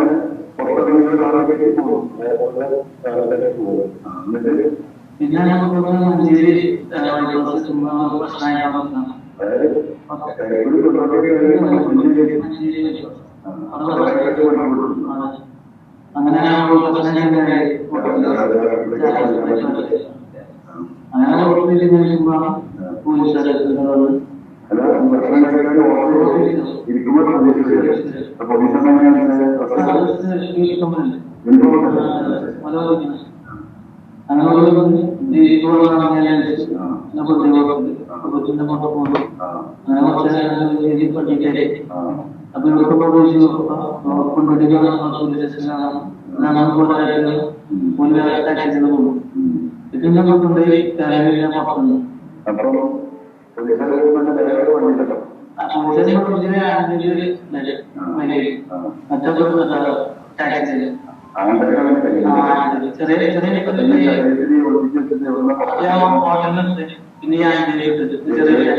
ഇതിന്റെ CD തരാം പോരെ? അപ്പൊ ഇതിന്റെ CD എല്ലാവർക്കും ക്ലിയർ ആണ്, എല്ലാവർക്കും തരാം. അപ്പോ സോറി, ഇതിന്റെ ഇതിന്റെ കോർട്ട് ഡോക്യുമെന്റ് ആണ്. ആ കോടതിയിൽ നിന്ന് വാങ്ങി കൊടുക്കുന്നു. അതിൽ സ്വർണ്ണമില്ല, ഫോണും അവന്റെ പാസ്പോർട്ട് മാത്രം എടുത്താണ്. ഗോൾഡ് അതിൽ എത്രയാണ് എന്നുള്ളത് തപ്പിയിട്ട് ആ ഫയൽ കണ്ടിട്ടില്ല. 3 ദിവസമായിട്ട് അവിടെ വക്കീൽമാർ തിരഞ്ഞുകൊണ്ടിരിക്കുക. ഇപ്പോഴും 5 മണിയായി. ഇന്നല്ലെങ്കിൽ നാളെ കിട്ടും, അല്ലെങ്കിൽ ഇതും ബോഗസാണോ എന്നുള്ളത് അറിയില്ല, നമുക്ക് പരിശോധിക്കണം. ഇതാണ് ബഹുമാനപ്പെട്ട മുഖ്യമന്ത്രി PV അൻവർ കള്ളക്കടത്തുകാരുടെ സംഘത്തിൻ്റെ പിന്നിൽ പ്രവർത്തിക്കുന്നവനാണോ എന്ന് ചോദ്യം. അപ്പോൾ ഇനി കേരളത്തിലെ ജനങ്ങൾ വിലയിരുത്തട്ടെ. അപ്പം ഞാൻ ആദ്യം പറഞ്ഞത് ഈ വിഷയം നമ്മൾ അവസാനിപ്പിക്കാതെ ഗോൾഡുമായി ബന്ധപ്പെട്ട് ബഹുമാനപ്പെട്ട മുഖ്യമന്ത്രി ഇതിന് തയ്യാറുണ്ടോയെന്ന് എനിക്ക് വീണ്ടും ആവർത്തിച്ച് ചോദിക്കാനുള്ളത്. സിറ്റിംഗ് ജഡ്ജിയെ വെച്ചുകൊണ്ട്, സത്യസന്ധരായ ഓഫീസറെ വെച്ചുകൊണ്ട് ഈ പറഞ്ഞ 188 കേസും ഇൻവെസ്റ്റിഗേറ്റ് ചെയ്ത് ഇതിൻ്റെ യാഥാർത്ഥ്യം, എത്ര കിലോ സ്വർണമാണ് സുജിത് ദാസും ADGP അജിത് കുമാറും P ശശിയും കൂടി തട്ടിയെടുത്തിട്ടുള്ളത് എന്ന് പരിശോധിക്കാൻ ബഹുമാനപ്പെട്ട മുഖ്യമന്ത്രി തയ്യാറുണ്ടോ എന്ന ചോദ്യമാണ് ആ വിഷയത്തിൽ എനിക്ക് പറയാനുള്ളത്. രണ്ടാമത്തെ കാര്യം,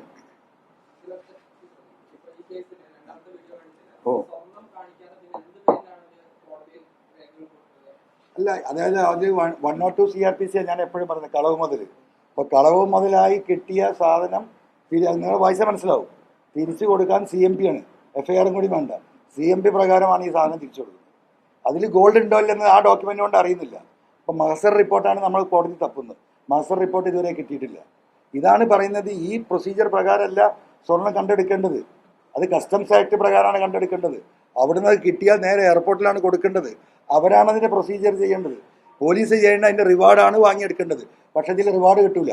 എന്താ മനസ്സിലായി നിങ്ങൾക്ക്? പോലീസിന് കിട്ടൂല. കാരണം ആരാ? ഇൻഫോമർ കസ്റ്റംസ് ആണ്. പാസഞ്ചർ ഈ സാധനം ശരീരത്തിൻ്റെ ഉള്ളിലും ബാഗിലും ഒളിപ്പിച്ച് വരുമ്പോൾ അവിടുന്ന് സ്കാൻ ചെയ്യുമ്പോൾ കസ്റ്റംസുകാർ ഇത് കാണുന്നുണ്ട്. കണ്ടാൽ അവർക്ക് അങ്ങോട്ട് പിടിച്ചാൽ പോരെ? അവർ പിടിക്കുന്നില്ല. അവരാണ് സുജിത്രാസിൻ്റെ ടീമിന് പുറത്ത് നിൽക്കുന്ന പോലീസ് സംഘത്തിന് വിവരം കൊടുക്കുന്നത്. കാരണം ഇവിടെ എടുത്താൽ അതിൻ്റെ പെർസെൻറ്റേജിന് പരിമിതിയുണ്ട്. പുറത്ത് കിടന്നാൽ ഈ പറഞ്ഞ പോലെ 30, 40, 50% വിഴുങ്ങാം. ബഹുമാനപ്പെട്ട മുഖ്യമന്ത്രി മനസ്സിലാക്കേണ്ടതാണ്. പോലീസ് ആ എയർപോർട്ട് 129 കേസ് അദ്ദേഹം പറഞ്ഞല്ലോ മലപ്പുറം ജില്ലയിൽ നിന്നാണ് പിടിച്ചത്. സത്യമല്ലേ? ഈ കരിപ്പൂർ എയർപോർട്ട് എവിടെയാ? കരിപ്പൂർ എയർപോർട്ട് എവിടെയാ? മലപ്പുറം ജില്ലയിലല്ലേ? തിരുവനന്തപുരത്തിരിക്കുന്നവന് മനസ്സിലാവില്ല കോഴിക്കോട് എയർപോർട്ട് എന്ന് പറയുന്നതിന്.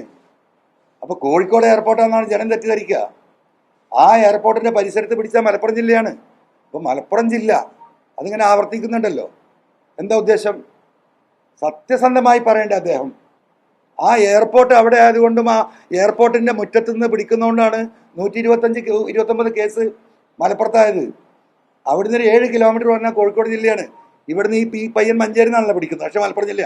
അത് പടിഞ്ഞാട്ട് പോയാലോ 8 കിലോമീറ്റർ പോയാൽ പുലിക്കൽ കഴിഞ്ഞാൽ രാമനാട്ടുകര കോഴിക്കോട് ജില്ലയാണ്. പക്ഷേ ഈ സാധനമൊക്കെ വരുന്നത് എവിടെയാണ്? ഈ കോഴിക്കോട് എയർപോർട്ടിൽ. സോറി, മലപ്പുറം. നമ്മൾ തന്നെ പറയുമ്പോൾ കോഴിക്കോട് എയർപോർട്ട് ആയിപ്പോടും മലപ്പുറം ജില്ലയിലാണ്. അപ്പോൾ അങ്ങനെ ബഹുമാനപ്പെട്ട മുഖ്യമന്ത്രി തെറ്റിദ്ധരിപ്പിക്കരുത്. അപ്പോൾ അതാണ് ആ വിഷയം. പിന്നെന്താ അദ്ദേഹം പറഞ്ഞത് 5 മിനിറ്റ് അവിടെ ഇരുന്നത്? ഞാനന്ന് തള്ളാൻ ഉദ്ദേശിച്ചതല്ല. ഞാൻ തള്ളാൻ ഉദ്ദേശിച്ചത് ഇനി നമുക്ക് അതിൻ്റെ ക്രോണോളജി ഒന്ന് പറയാം. അതിലേക്കാണ് പോകേണ്ടത്. എന്താണ് സംഭവിച്ചത്? നിങ്ങൾ പ്രത്യേകം കേരളത്തിലെ ജനങ്ങൾ, എൻ്റെ പ്രിയപ്പെട്ട സഖാക്കൾ, നിങ്ങൾ മനസ്സിലാക്കണം. എങ്ങനെയൊക്കെ ആ മനുഷ്യൻ എന്നെ ചതിച്ചിട്ടുണ്ട് എന്ന് നിങ്ങൾ വ്യക്തമായി മനസ്സിലാക്കാൻ വേണ്ടിയിട്ടാണ് ഞാൻ പറയുന്നത്. ഈ സംഭവത്തിൻ്റെ ആരംഭം എങ്ങനെയാണ്? ബഹുമാനപ്പെട്ട മുഖ്യമന്ത്രി, അപ്പോൾ ഇവിടെ പോലീസുമായി ബന്ധപ്പെട്ട പോലീസിൻ്റെ ഈ ഏകപക്ഷീയമായ വർഗീയപരമായ നിലപാടുകൾ കുറേ കാലമായി ഞാൻ ചോദ്യം ചെയ്യുന്നതാണ്. അനവധി തവണ ഞാൻ പാർട്ടിക്ക് കത്ത് കൊടുത്തില്ല. ഈ കേരളത്തിൽ ഇന്ന് നീതി കിട്ടാത്തവരാരാ? ഒന്ന് പാർട്ടി സഖാക്കളാണ്. പോലീസ് സ്റ്റേഷനിൽ ഒരു നീതിയും കിട്ടാത്തത്. 2 ആരാ? ന്യൂനപക്ഷങ്ങളാണ്. ആരാ പല പോലീസ് സ്റ്റേഷനിലും കൈകാര്യം ചെയ്യുന്നത്? ഈ പറയുന്ന വർഗ്ഗങ്ങൾ തന്നെയാണ്. ഈ വിഷയവുമായി ബന്ധപ്പെട്ട് അനവധി പ്രാവശ്യം വ്യക്തിപരമായും അല്ലാതെയും കത്തായിട്ട് കൊടുത്ത ഒരു നടപടി ഉണ്ടായിട്ടില്ല. അപ്പോൾ ഞാനും ഈ പറഞ്ഞ പോലെ സാജൻ സ്കറിയ വിഷയവുമായി ബന്ധപ്പെട്ട് പി ശശിയുമായി ഞാൻ പാടെ അകന്നു. അതിനുശേഷമാണ് അരീക്കോട് നവകേരള സദസ്സിൻ്റെ ഭാഗമായിട്ട് മുഖ്യമന്ത്രി വരുന്ന ചടങ്ങിൽ ഒരു യൂട്യൂബർ വന്ന് പ്രശ്നങ്ങൾ ഉണ്ടാക്കിയപ്പോൾ അവിടെ സഖാക്കൾ അവനെ തള്ളിമാറ്റി. ചെറിയ വിഷയങ്ങളുണ്ടായി. അങ്ങനെ പോലീസിൽ പരാതി കൊടുത്തു. പിറ്റേ ദിവസം നവകേരള സദസ്സ് പാലക്കാടാണ്. അവിടുന്ന് പത്രക്കാർ മുഖ്യമന്ത്രിയോട് ചോദിച്ചു, എന്താണ് ഈ യൂട്യൂബറെ സഖാക്കൾ കൈകാര്യം ചെയ്തത്? മുഖ്യമന്ത്രി പറഞ്ഞു 10,000-ഓളം ആളുകൾ വന്നിട്ടുണ്ട്, 8,000-ഓളം പരാതി കിട്ടിയിട്ടുണ്ട്, അവർക്ക് ആരും ഒരു പ്രശ്നം ഉണ്ടായിട്ടില്ല. അവൻ പ്രശ്നമുണ്ടാക്കിയിട്ടുണ്ടെങ്കിൽ പ്രശ്നമുണ്ടായിട്ടുണ്ടാവും എന്നർത്ഥത്തിൽ അദ്ദേഹം പറഞ്ഞു. അത് കഴിഞ്ഞ് 1 മണിക്കൂർ മുഖ്യമന്ത്രി അത് പറയുമ്പോഴേക്കും 11 സഖാക്കളുടെ പേരിൽ കേസെടുത്തു. എന്താ കേസ്? റോബറി, കളവ് കേസ്. SFIയുടെ ജില്ലാ 2 ഭാരവാഹികൾ ഈ നവകേരള സദസ്സ് നടത്തിയ കൺവീനർ പ്രതിയാണ്. എത്ര ദിവസം റിമാൻഡ് ചെയ്തു? ഈ വിഷയത്തിന് വേണ്ടി ശശിയെ അനവധി തവണ നിയമം വിളിച്ചു, ഫോൺ എടുത്തിട്ടില്ല. ഈ ADGP വിളിച്ചു, ഫോൺ എടുത്തിട്ടില്ല.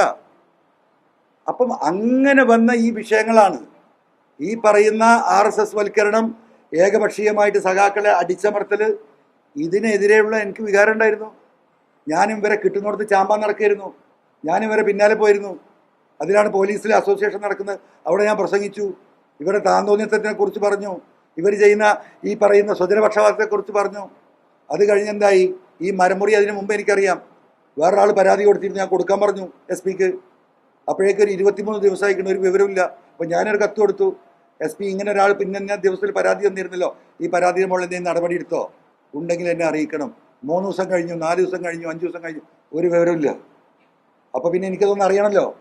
അങ്ങനെ ഞാൻ പോലീസ് ക്യാമ്പിൽ പോയി. ഈ മുറിച്ച മരത്തിൻ്റെ കുറ്റിയൊന്ന് കാണണ്ടേ? അത് കാണാൻ പോയി. പോലീസ് തടുത്തു, നിങ്ങൾക്കറിയാം. പിറ്റേ ദിവസം ഞാൻ അവിടെ കുത്തിയിരുന്നു, വാർത്തയായി. അവിടെ ഞാൻ കുത്തിയിരുന്നപ്പോൾ CPM ഓഫീസിൽ നിന്ന് എന്നെ വിളിച്ചു പാർട്ടി സെക്രട്ടറി, നിങ്ങൾ പെട്ടെന്ന് വരണം, മുഖ്യമന്ത്രി വിളിക്കുന്നുണ്ട് എന്ന് പറഞ്ഞു. ഞാൻ 12 മണി വരെ ഇരിക്കുന്ന പത്രക്കാരോട് പറഞ്ഞതാണ്. അത് കഴിഞ്ഞിട്ട് വരെ DCS എന്ന് പറഞ്ഞു. ഞാൻ പാർട്ടി ഓഫീസിൽ പോയി. 12 മണിക്ക് ശേഷം DCS കണ്ടു. പാർട്ടിയുടെ നേതാക്കന്മാരുണ്ട്. അപ്പോൾ അവർ കാര്യങ്ങൾ സംസാരിച്ചു. ഞാൻ പറഞ്ഞു, എൻ്റെ നിലപാട് ഇതാണ്, പോലീസിൻ്റെ നിലപാട് ശരിയല്ല. അതുകൊണ്ട് ഈ വിഷയത്തിൽ ഈ കളവ് കേസുമായി ഞാൻ മുന്നോട്ട് പോകും. ഇത് കളവ് നടന്നിട്ടുണ്ട്. അപ്പോൾ പറഞ്ഞു, CM വിളിച്ചിട്ടുണ്ട്, നിങ്ങൾ വൈകുന്നേരം ആകുമ്പോഴേക്ക് തിരുവനന്തപുരത്ത് പോകണമെന്ന് പറഞ്ഞു. ഞാൻ പറഞ്ഞു, തിരുവനന്തപുരത്ത് പോകാം, പക്ഷേ ഈ വിഷയത്തിൽ എൻ്റെ നിലപാട് ഇതാണ്. അപ്പോൾ അന്ന് വെള്ളിയാഴ്ചയാണ്. അപ്പോൾ 12:45 അപ്പോൾ ഞാൻ പറഞ്ഞു ജുമയ്ക്ക് പോകണം, വെള്ളിയാഴ്ച പള്ളിക്ക് പോകണം. അപ്പോൾ ഇറങ്ങുമ്പോൾ ഞാൻ പറഞ്ഞു CMൻ്റെ ഓഫീസിൽ നിന്ന് എന്നെ വിളിക്കണം, എന്നാൽ DCS ഞാൻ പോയിക്കോളാം. ആയിക്കോട്ടെ നിങ്ങളെ വിളിക്കുമെന്ന് പറഞ്ഞു. അന്ന് വിളിച്ചില്ല, പിറ്റേ ദിവസം വിളിച്ചില്ല. അതിൻ്റെ പിറ്റേന്നാണ് ഞാൻ പത്രസമ്മേളനം നടത്തുന്നത്. ആ പത്രസമ്മേളനം നടക്കുമ്പോഴാണ് എന്നെ CM ഓഫീസിൽ നിന്ന് വിളിക്കുന്നത്, കാണണമെന്ന് പറയുന്നു. ഞാൻ 2 ദിവസം കഴിഞ്ഞിട്ട് വരാമെന്ന് പറഞ്ഞു. 2ാമത്തെ ദിവസം ഞാൻ വീണ്ടും പത്രസമ്മേളനം നടത്തി. പത്രസമ്മേളനം നടത്തിയപ്പോൾ എന്തായി, അവിടെ സ്പെഷ്യൽ ഇൻവെസ്റ്റിഗേഷൻ ടീമിന് മുഖ്യമന്ത്രി അന്വേഷണത്തിന് ഉത്തരവിട്ടു. DGPയുടെ നേതൃത്വത്തിൽ അന്വേഷണ സംഘം ഉണ്ടായി. വളരെ ഫാസ്റ്റായി പോകുന്നു. പിറ്റേ ദിവസം എന്താണ്, നിങ്ങൾ ശരിക്കും ശ്രദ്ധിക്കണം, കേരളത്തിലെ സഖാക്കൾ ദയവായി ശ്രദ്ധിക്കണം ഞാൻ പറയുന്നത്. അപ്പോൾ ഞാൻ പരാതി കൊടുക്കുന്നതിന് മുമ്പ് എൻ്റെ പ്രസ് കോൺഫറൻസിൻ്റെ ഭാഗമായിട്ട് വളരെ ജാഗ്രതയോടുകൂടി ബഹുമാനപ്പെട്ട മുഖ്യമന്ത്രി എന്തായി ഉത്തരവിട്ടു. അപ്പോൾ എനിക്ക് തോന്നി കുഴപ്പമില്ല, തിരക്കടില്ല, ഉഷാറായി പോകുന്നുണ്ട്. പിറ്റേ ദിവസം എന്താണ്, പോലീസ് അസോസിയേഷൻ്റെ സമ്മേളനം. അപ്പോൾ ഞാൻ പത്രസമ്മേളനം നടത്താൻ വരുമ്പോൾ പ്രസംഗം നടക്കില്ല, മുഖ്യമന്ത്രിൻ്റെ ഓർമ്മയില്ലേ? പിറ്റേ ദിവസം ഞാൻ പത്രസമ്മേളനം നടത്താൻ വേണ്ടിയിട്ട് വേറൊരു ഡീറ്റെയിൽസ് പത്രക്കാർക്ക് കൈമാറാൻ വരുമ്പോൾ മുഖ്യമന്ത്രി പ്രസംഗിച്ചുകൊണ്ടിരിക്കുക. ഈ കണ്ടു കാണപ്പെട്ട ആളുകളൊക്കെ പ്രസ് ക്ലബ്ബിലുണ്ട്. അപ്പോൾ മുഖ്യമന്ത്രി പ്രസംഗം കഴിഞ്ഞിട്ട് നമുക്ക് തുടങ്ങാമെന്ന് പറഞ്ഞല്ലേ, എല്ലാവരും കേട്ടിരിക്കുക. ഈ ഇരിക്കുന്ന മലപ്പുറത്ത് എല്ലാവരും ഉണ്ട്. എന്താ പറയുന്നത്, പോലീസിലെ പുഴുക്കുത്തുകളുണ്ടല്ലോ, ആ പുഴുക്കുത്തുകളെ ഞാൻ അങ്ങോട്ടാക്കും ഇങ്ങോട്ടാക്കും, ഒറ്റ ഒരുത്തനെ വെച്ച് വെക്കില്ല. അല്ലോ ആശ്വാസമായല്ലോ, പടച്ചോനെ ഈ കാര്യം എവിടെയെങ്കിലും എത്തും. ഇവരൊക്കെ ചിരിക്കുക, മഹേശ്വരൊക്കെ ഇങ്ങനെ കൈകൊണ്ട് ഇങ്ങനെ ആക്കുക. ആ പ്രസംഗം കേൾക്കുമ്പോഴേ ഞാനും ആശ്വസിച്ച് കുഴപ്പമില്ല, തിരക്കടില്ല, പോവല്ലേ. അങ്ങനെ പിറ്റേ ദിവസം അവിടെ CMൻ്റെ ഓഫീസിൽ നിന്ന് വിളിക്കുന്നു. ഞാൻ തിരുവനന്തപുരത്ത് പോകുന്നു. പിറ്റേ ദിവസം രാവിലെ 12 മണിക്ക് കാണാമെന്ന് പറഞ്ഞു, 9 മണിക്ക് കാണാമെന്ന് പറഞ്ഞു. ഞാൻ രാവിലെ 5 മണിക്ക് എത്തുന്നു. CMൻ്റെ ഓഫീസിൽ നിന്ന് വന്നു, എനിക്ക് ഫോൺ വന്നു, 9 മണിക്ക് SITയുടെ ഡീറ്റെയിൽഡ് മീറ്റിംഗ് ആണ്, 12 മണിക്ക് നിങ്ങൾ വന്നാൽ മതി എന്ന് പറഞ്ഞു. അങ്ങനെ ഞാൻ 12 മണിക്ക് വിളിച്ചു. അപ്പോൾ പറഞ്ഞു 12:30 കറക്റ്റ് വരാൻ വേണ്ടി പറഞ്ഞിട്ടുണ്ട്. 12:30 ഞാൻ ചെല്ലുന്നു. CM മാത്രമേ ഉള്ളൂ, ആരില്ല. ഇതേപോലെ ടേബിൾ CM ഇരിക്കുന്നു. ആ കുറച്ച് ദൂരത്ത് കസാലയിൽ മാറി ഞാൻ ഇരിക്കുന്നു. ഈ പറയുന്ന CMൻ്റെ പരാതി, ഈ 11 പേജ് അടങ്ങുന്ന പരാതി ഞാൻ CMന് കൊടുക്കുകയാണ്. CM വളരെ റിലാക്സ് ചെയ്തിരുന്നിട്ട് ഇങ്ങനെ വായിക്കുന്നു. ഇടയ്ക്കിടയ്ക്ക് ഈ കണ്ണാടിക്കൂടെ എന്നെ അങ്ങനെ നോക്കും. ഇത്ര ഗൗരവമാണല്ലോ ഈ പ്രശ്നങ്ങൾ നിലക്ക്, അങ്ങനെയാണല്ലോ, ഇത്രയൊക്കെ ഉണ്ടോ എന്ന് നമ്മൾ ചിലപ്പോൾ ഇതൊക്കെ മനുഷ്യപ്രകൃതമായി നടക്കുന്ന കാര്യങ്ങളാണ്. ഞാൻ അങ്ങനെ ഇരുന്നൊരു സാധുവായിട്ട് ഇതെല്ലാം പുള്ളി വായിച്ചു കഴിഞ്ഞു. അതിലൊരു 3-4 വിഷയങ്ങൾ എന്നോട് ചോദിച്ചപ്പോൾ ഈ സ്വർണ്ണക്കള്ളക്കടത്തുമായി ബന്ധപ്പെട്ട ചില കാര്യങ്ങൾ ചോദിച്ചു. ഞാൻ എൻ്റെ ഉള്ളു പറഞ്ഞ് സംസാരിച്ചു. നമ്മളെന്താ വിചാരിക്കുന്നത്, ഇതിന് സ്വാഭാവികമല്ലേ? അദ്ദേഹം എൻ്റെ ഉള്ളെടുക്കാനാണ് ചോദിക്കുന്നത്, എനിക്കറിയില്ല. ഞാൻ എൻ്റെ ഒരു പിതാവിൻ്റെ സ്ഥാനത്ത് കണ്ട് ഏറ്റവും വിശ്വസ്തനായി നിൽക്കുന്ന ഒരു വ്യക്തിയുടെ മുന്നിൽ ഞാൻ പോയിട്ട് ഈ കാര്യങ്ങൾ കൊടുക്കുകയാണ്. ഞാൻ ഉള്ളു തുറന്ന് ഈ കാര്യങ്ങൾ പറഞ്ഞു. അത് മുഴുവൻ കേട്ടു. അത് കഴിഞ്ഞിട്ട് ഞാൻ അദ്ദേഹത്തോട് പറഞ്ഞു, എനിക്ക് CMനോട് ചില കാര്യങ്ങൾ പറയാനുണ്ട്. ആരും CMനോട് പറയില്ല, ഇനി പറയല്ലാതെ എനിക്ക് നിവൃത്തിയില്ല CM എന്ന് പറഞ്ഞു. എന്നോട് പറഞ്ഞു നീ പറഞ്ഞോന്ന് പറഞ്ഞു. അപ്പോൾ ഞാൻ പറഞ്ഞു CM 5-8 മാസം മുമ്പ് CMനോട് ഞാൻ പറഞ്ഞതാണ്, ഈ ശശിയും ഈ അജിത് കുമാറും ചതിക്കും, CM സൂക്ഷിക്കണം, ഇവർ കള്ളന്മാരാണ്. CMന് ഓർമ്മ ഉണ്ടല്ലോ, 8 മാസം മുമ്പ് ഞാൻ പറഞ്ഞിട്ടുണ്ട്, 8-9 മാസം മുമ്പ് ഈ വിഷയവുമായി ബന്ധപ്പെട്ടിട്ട്. അവസാനം ഈ സാജൻ സ്കറിയെ രക്ഷപ്പെടുത്താൻ ഇവർ കളിച്ച കളി എനിക്ക് ബോധ്യപ്പെടുകയാണ്. ഞാൻ എക്സ്പ്ലെയിൻ ചെയ്യുന്നില്ല. ആ തെളിവുകളോട് കൂടിയിട്ട് ഞാൻ CMനെ പോയി കാണുകയാണ്. അന്ന് ഈ കാര്യങ്ങൾ പറയുമ്പോൾ CM അവിടെ ഇരുന്ന് ഇവർ ആ സാജൻ സ്കറിയെ ഡൽഹിയിൽ നിന്ന് രക്ഷപ്പെടുത്താൻ കളിച്ച കളി ഞാൻ വിട്ട ആളുകൾ ഇത് നോക്കിക്കാണുകയാണ് മാറി നിന്നിട്ട്. ആ കാര്യം കൃത്യമായി അദ്ദേഹത്തിന് ഞാൻ വിവരിച്ചു കൊടുക്കുകയാണ്. അപ്പോൾ അദ്ദേഹം ഇങ്ങനെ കസാലയിൽ ഇരുന്നിട്ടൊരു നിശ്വാസം, എൻ്റെ ഹൃദയത്തിൽ തട്ടിയ നിശ്വാസം അത്. എന്നിട്ട് അദ്ദേഹം ഇങ്ങനെ കൈ ഇങ്ങനെ ആക്കിയിട്ട് പറഞ്ഞു, ഇങ്ങനെയൊക്കെ ആയാൽ ഇപ്പം എന്താ ചെയ്യാൻ. സത്യത്തിൽ അത് എൻ്റെ മനസ്സിൽ കൊണ്ടു. അപ്പം എനിക്ക് മനസ്സിലായി എന്തോ ഒരു നിസ്സഹായാവസ്ഥ എനിക്ക് ഫീൽ ചെയ്തു. അത് കഴിഞ്ഞു, അതെൻ്റെ മനസ്സിൽ വെച്ചു. അതിനുശേഷമാണ് ഈ അരീക്കോട് സംഭവം ഞാൻ ഈ പറഞ്ഞ വാക്കിയാൽ, അതിനുശേഷം ഞാൻ വരെ പിന്നാലെയാണ്. അപ്പം അതിനുശേഷം ഉണ്ടായി. അപ്പം എനിക്ക് മനസ്സിലായത് എന്താ, കാട്ടുകള്ളൻ ഈ പൊളിറ്റിക്കൽ സെക്രട്ടറി ഈ പറയുന്ന ശശി തന്നെയാണ് ഈ മനുഷ്യനെ വികൃതമാക്കുന്നത്. കേരളത്തിൽ പോലീസുമായി ബന്ധപ്പെട്ട ഒരു വിഷയങ്ങളും ബഹുമാനപ്പെട്ട CMുമായി ചർച്ച ചെയ്യുന്നില്ല ഞാൻ മനസ്സിലാക്കുകയാണ്. ഇവിടെ പോലീസിൽ നടക്കുന്ന അഴിമതിയും ഈ അരാജകത്വവും അനവധി തവണ പറഞ്ഞിട്ടും ഒരനക്കവുമില്ല. അപ്പം ഈ കാട്ടുകള്ളനെ അവിടുന്ന് താഴെ ഇറക്കണമെന്ന് ഞാൻ അന്ന് ദൃഢപ്രതിജ്ഞ ചെയ്തതാണ്. അതിൻ്റെ ഭാഗമായിട്ടാണ് ഞാൻ ഈ അന്വേഷിച്ച് വരുന്നത്. അപ്പോൾ ഈ ബഹുമാനപ്പെട്ട CMനോട് ഞാൻ പറഞ്ഞു, CM എനിക്ക് ചില കാര്യങ്ങൾ പറയാനുണ്ട്. അപ്പോൾ ആദ്യം ഞാനിത് പറഞ്ഞു. CMന് ഓർമ്മ ഉണ്ടല്ലോ 8-9 മാസം മുമ്പ് ഞാൻ പറഞ്ഞത്. പുള്ളി പ്രതികരിച്ചില്ല. എൻ്റെ മുഖത്ത് നോക്കി ഇങ്ങനെ ചെറിയ ചിരിച്ചു, യെസ് എന്നുള്ള പോലെ ഈ പറയുന്നു പറഞ്ഞു.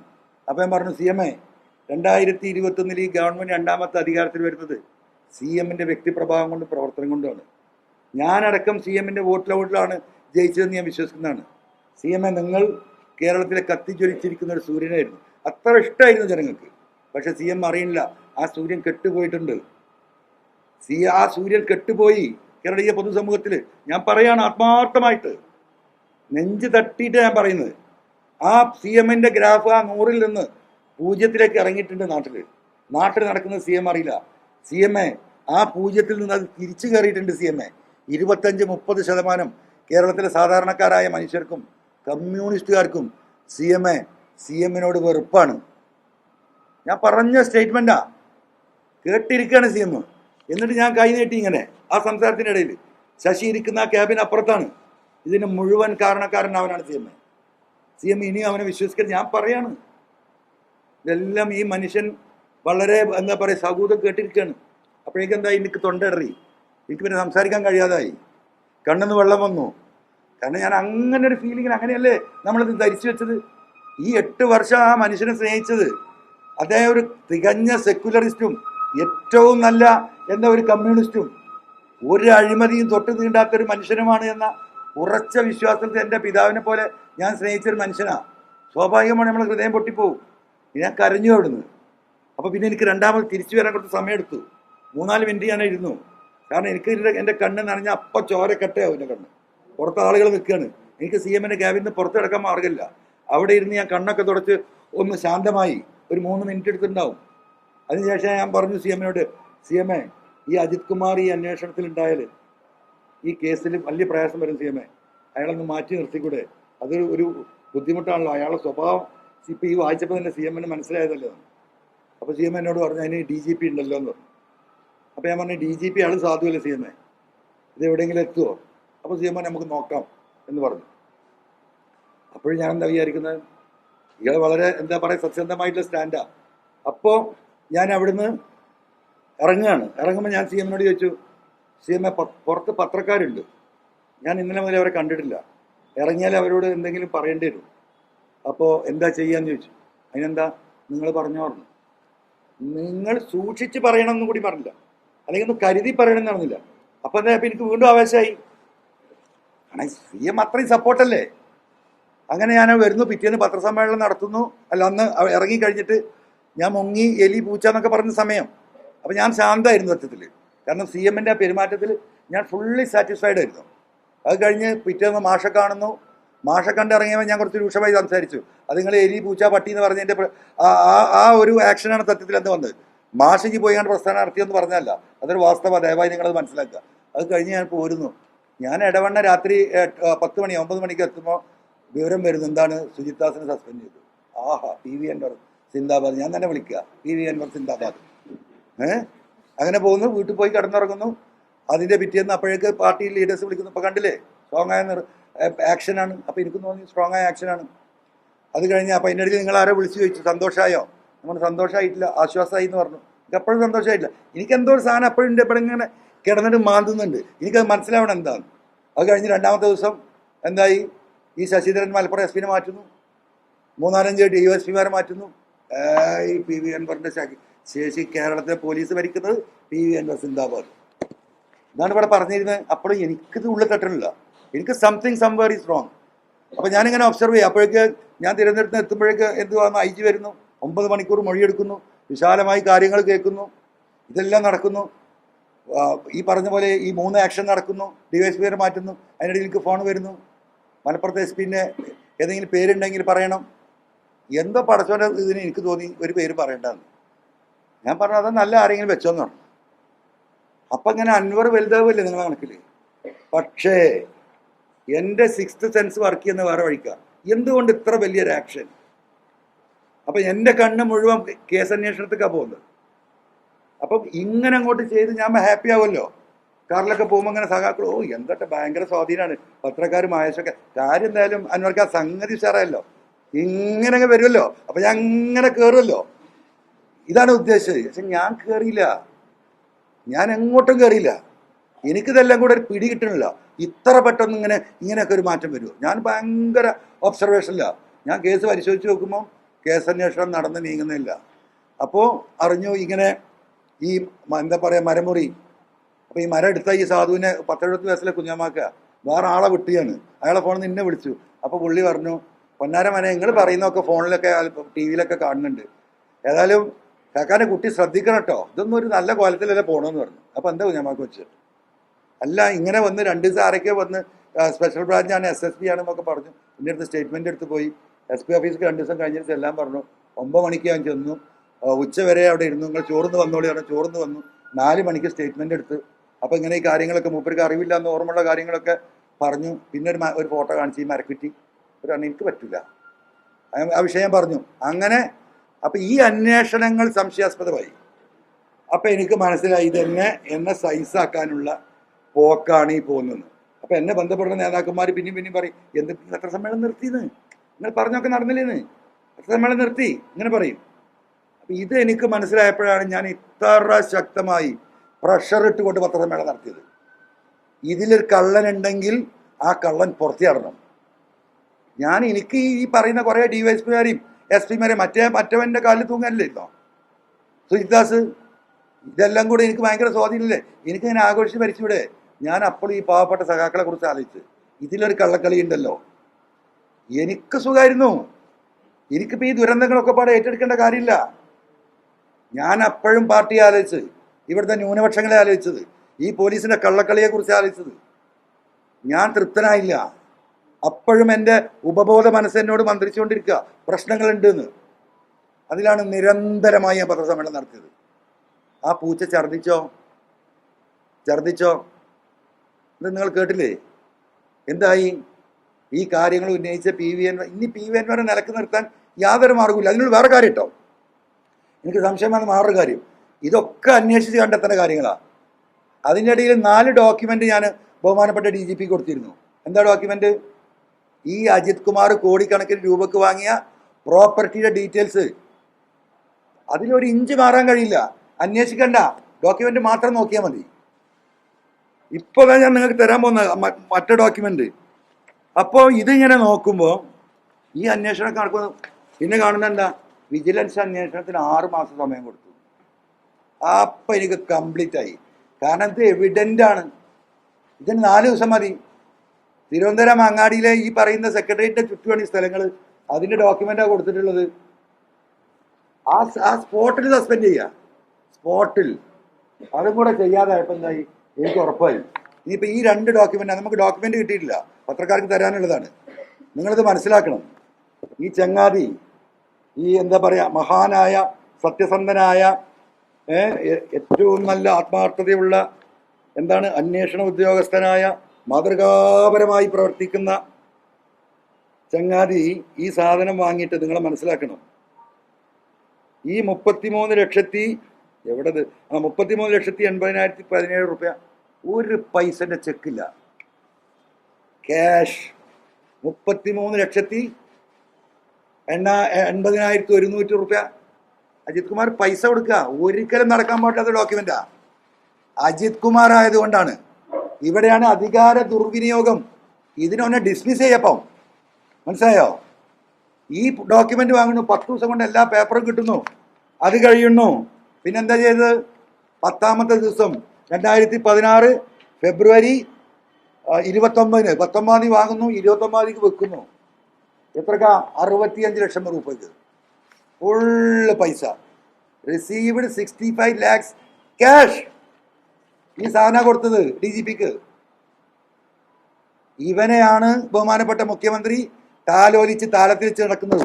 ഇതിനപ്പുറമുള്ള തെളിവെന്താ വേണ്ടത്? ഈ വിഷയത്തിൽ സസ്പെൻഡ് ചെയ്യാലോ. എന്താ സസ്പെൻഡ് ചെയ്യാത്തത്? മകനും മരുമകനും നമ്മൾ അദ്ദേഹത്തിന് മാറുന്നുണ്ടോ എന്ന് അദ്ദേഹം പരിശോധിക്കണം. സ്വന്തം മകനാണോ മരുമകൻ്റെ രീതിയിലുള്ള അങ്കിൾ എന്നൊക്കെ വിളിക്കുന്ന ആൾക്കാരുണ്ട്. ഞാനിതൊക്കെ കേട്ടപ്പോൾ വെറുതെ വിചാരിച്ചിരുന്നു. മനസ്സിലായോ? അങ്കിൾ. പാർട്ടി സഖാക്കൾ പരിശോധിച്ചോട്ടെ, നേതാക്കൾ പരിശോധിക്കട്ടെ, എങ്ങോട്ടൊക്കെ ഈ പോക്ക്. എന്നിട്ട് എന്താ എൻ്റെ ബാരിക്കേഡ്?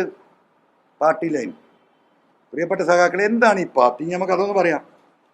ഒരു പാർട്ടി ലൈനിനെ കുറിച്ച് പറയുന്നുണ്ടല്ലോ ഈ നേതാക്കന്മാർ. എന്താണ് ഈ പാർട്ടി? ഈ പാർട്ടി എന്തിനു വേണ്ടിയിട്ടുണ്ടായതാ? ഇത് കമ്മ്യൂണിസ്റ്റ് പാർട്ടിയാണ്.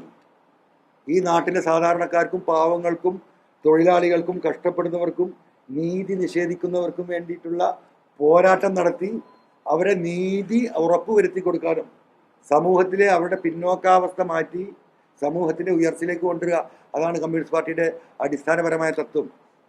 ഞാൻ കമ്മ്യൂണിസം പഠിച്ചിട്ടില്ല. 95% സഖാക്കളും കമ്മ്യൂണിസം പഠിച്ചിട്ടാണ്. മാർക്സും ആംഗൽസും കാണാതെ പഠിച്ചിട്ടാണോ കമ്മ്യൂണിസ്റ്റ് ആയിട്ടുള്ളത്? ഒരിക്കലുമല്ല. ഈ പാർട്ടിയുടെ അടിസ്ഥാനപരമായ നയം ഈ പാവങ്ങളെ സ്നേഹിക്കുകയാണ്. മറ്റവരെക്കാട്ടിലും നല്ലത് ഇവരാണ്. അത് പല ഘട്ടങ്ങളിലായി തെളിയിച്ചിട്ടുള്ളൊരു പാർട്ടിയാണ്. ആ ഒരു ഉദ്ദേശം, വർഗീയതക്കെതിരെ ശക്തമായി നിലപാടെടുക്കുന്ന പാർട്ടി, ഇന്ന് ഇന്ത്യയിൽ കമ്മ്യൂണിസ്റ്റ് പാർട്ടി അവർ തർക്കില്ല. ആ 3-4 ആദർശത്തിന് ബേസ് ചെയ്തിട്ടാണ് ഈ പാർട്ടി നിൽക്കുന്നത്. അതാണ് പാർട്ടി. ആ പാർട്ടി അണികൾക്ക് വേണ്ടിയാണ് ഈ പാർട്ടി നേതൃത്വം പ്രവർത്തിക്കേണ്ടത്. ആ സീമകളാണ് ലംഘിക്കാൻ പാടില്ലാത്തത്. എന്നാൽ പാർട്ടി പാർട്ടി എന്ന് പറഞ്ഞ് ഇവരെ മുഴുവൻ ഭീഷണിപ്പെടുത്തി ഒരഭിപ്രായ സ്വാതന്ത്ര്യവും ഒരു പാർട്ടി നേതാവിനും ഉച്ചരിക്കാൻ കഴിയാത്ത വിധം. ഇപ്പൊ നോക്കൂ നിങ്ങൾ, ബഹുമാനപ്പെട്ട ഗോവിന്ദ മാഷ് അദ്ദേഹം മനസ്സുകൊണ്ട് പറഞ്ഞാണോ? നിങ്ങളൊന്ന് പറ. മനസ്സുകൊണ്ടല്ലല്ലോ പറഞ്ഞത്, നിവൃത്തികേടുകൊണ്ട് പറയാം അല്ലേ? ഗോവിന്ദ മാഷ സ്ഥിതി അതാണെങ്കിൽ ബാക്കിയുള്ള സഖാക്കളുടെ സ്ഥിതി എന്താ? ഇവരുടെ അടിമത്തത്തിന് കീഴ്പ്പെട്ട് നിൽക്കണം. പാർട്ടി സഖാക്കൾ മിണ്ടാൻ പാടില്ല. അതാണ് പാർട്ടി ലൈൻ. ഉന്നതരായ നേതാക്കന്മാർക്ക് എന്ത് അഴിമതി നടത്താം, എന്ത് സ്വജനപക്ഷവും വാദവും നടത്താം, ഒരാളും ചോദിക്കാൻ പാടില്ല. ഇതാണോ കമ്മ്യൂണിസ്റ്റ് പാർട്ടിന്റെ ലൈന്? ഇതാണോ കമ്മ്യൂണിസ്റ്റ് പാർട്ടിന്റെ ലൈന്? ബഹുമാനപ്പെട്ട പാർട്ടി നേതാക്കന്മാർ ഉത്തരം പറയണം. അത് കമ്മ്യൂണിസ്റ്റ് പാർട്ടിയല്ല. ആ കമ്മ്യൂണിസ്റ്റ് പാർട്ടിയിലേക്കാ കോൺഗ്രസ്സുകാരനായ PV അൻവർ വന്നത്. കോൺഗ്രസുമായി ബന്ധപ്പെട്ടുണ്ടായ അവരുടെ സ്വജനപക്ഷപാതവും വർഗീയതയുമായി കോൺഗ്രസ് പല ഘട്ടങ്ങളിലും അഡ്ജസ്റ്റ്മെന്റ് നടത്തിയപ്പോഴും നമുക്കത് നടക്കൂല എന്ന് പറഞ്ഞു വന്നോന അൻവർ. എനിക്ക് വിഷമമുണ്ടാവും, ഞാൻ പ്രതികരിക്കും, ഞാൻ പ്രതികരിച്ചു കൊണ്ടേയിരിക്കും. കാരണം അങ്ങനെ പ്രതികരിച്ചിട്ട് അപ്പുറത്ത് വന്നത്. ഞാൻ പ്രതികരിക്കുന്ന വിഷയങ്ങൾ ശരിയല്ലെങ്കിൽ പറയാൻ തിരുത്തും. അപ്പൊ പാർട്ടി സഖാക്കൾക്ക് പ്രതികരിക്കാനുള്ളതാ. പാർട്ടി സഖാക്കൾ എങ്ങോട്ട് പോകണ്ട? പോലീസ് സ്റ്റേഷനിൽ പോകണ്ട. പാർട്ടി സെക്രട്ടറി പഞ്ചായത്തിൽ ഏർപ്പെടണ്ട. പാർട്ടി സെക്രട്ടറി ഈ പറയുന്ന വില്ലേജ് ഓഫീസിൽ പോകണ്ട. പിന്നെ ആരാ പോകേണ്ടത്? ആരെങ്കിലും പോയിക്കോട്ടെ. അവിടെ പോയിട്ട് ബഹളം ഉണ്ടാക്കാൻ പാടില്ല, ഒരു വിഷയത്തിൽ ഇടപെടാൻ പാടില്ല. എന്താണ്? ഭയങ്കര സത്യസന്ധമായ ഭരണം, നീതിപൂർവമായ ഭരണം. അതല്ലേ എല്ലാവർക്കും സമം. എന്ത് സമം? ജനാധിപത്യത്തിൽ കുറച്ച് സ്വജനപക്ഷപാതം ഉണ്ടാവും, അല്ലാതെ രാഷ്ട്രീയം മുന്നോട്ട് കൊണ്ടുപോകാൻ പറ്റില്ല. ആ സ്വജനപക്ഷപാതം പരിപൂർണമായും മുഖ്യമന്ത്രി അവസാനിപ്പിച്ചു, ആയിക്കോട്ടെ, സമ്മതിച്ചു. എന്നാൽ അവിടെ നീതി നടപ്പാണ്ട്, അംഗീകരിച്ചു, നല്ല കാര്യം.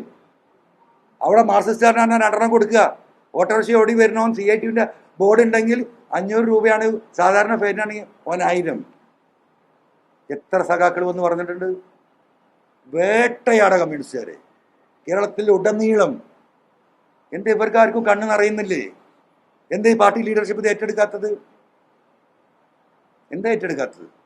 എനിക്കെൻ്റെ പ്രിയപ്പെട്ട പത്രക്കാരോട് ഒരു കാര്യം വിശദമായി പറയാനുണ്ട്. നിങ്ങൾ എന്തോ ആയിക്കോട്ടെ, നിങ്ങൾ ഇന്നെ എന്തോ ചെയ്തോ, പക്ഷേ ഞാൻ പറയുന്ന ഈ കാര്യം, കേരളം ഇന്ന് നേരിടുന്ന രാഷ്ട്രീയപരമായിട്ടുള്ള ഏറ്റവും വലിയ വിഷയം എന്താ മാഷേ? നമ്മുടെ സംസ്ഥാനം നേരിടുന്ന പൊതുജനങ്ങളുടെ രാഷ്ട്രീയമായിട്ട് ഏറ്റവും വലിയ വിഷയം എന്താ? പറ, അരുൺ പറയും. അല്ലെ, നിങ്ങളത് കഴിച്ച് എന്നോട് ചോദിച്ചോ? കേരളത്തിലെ ജനം നേരിടുന്ന ഏറ്റവും വലിയ പ്രശ്നം എന്താ? പൊതുസമൂഹം നേരിടുന്നത്. അത് രണ്ടാമത്, അതിലും വലിയ പ്രശ്നമുണ്ട്. അതൊന്നുമല്ല. ആരെങ്കിലും ഐക്യമില്ലോണ്ട് വരുത്തുന്നുണ്ടെങ്കിൽ പറയും.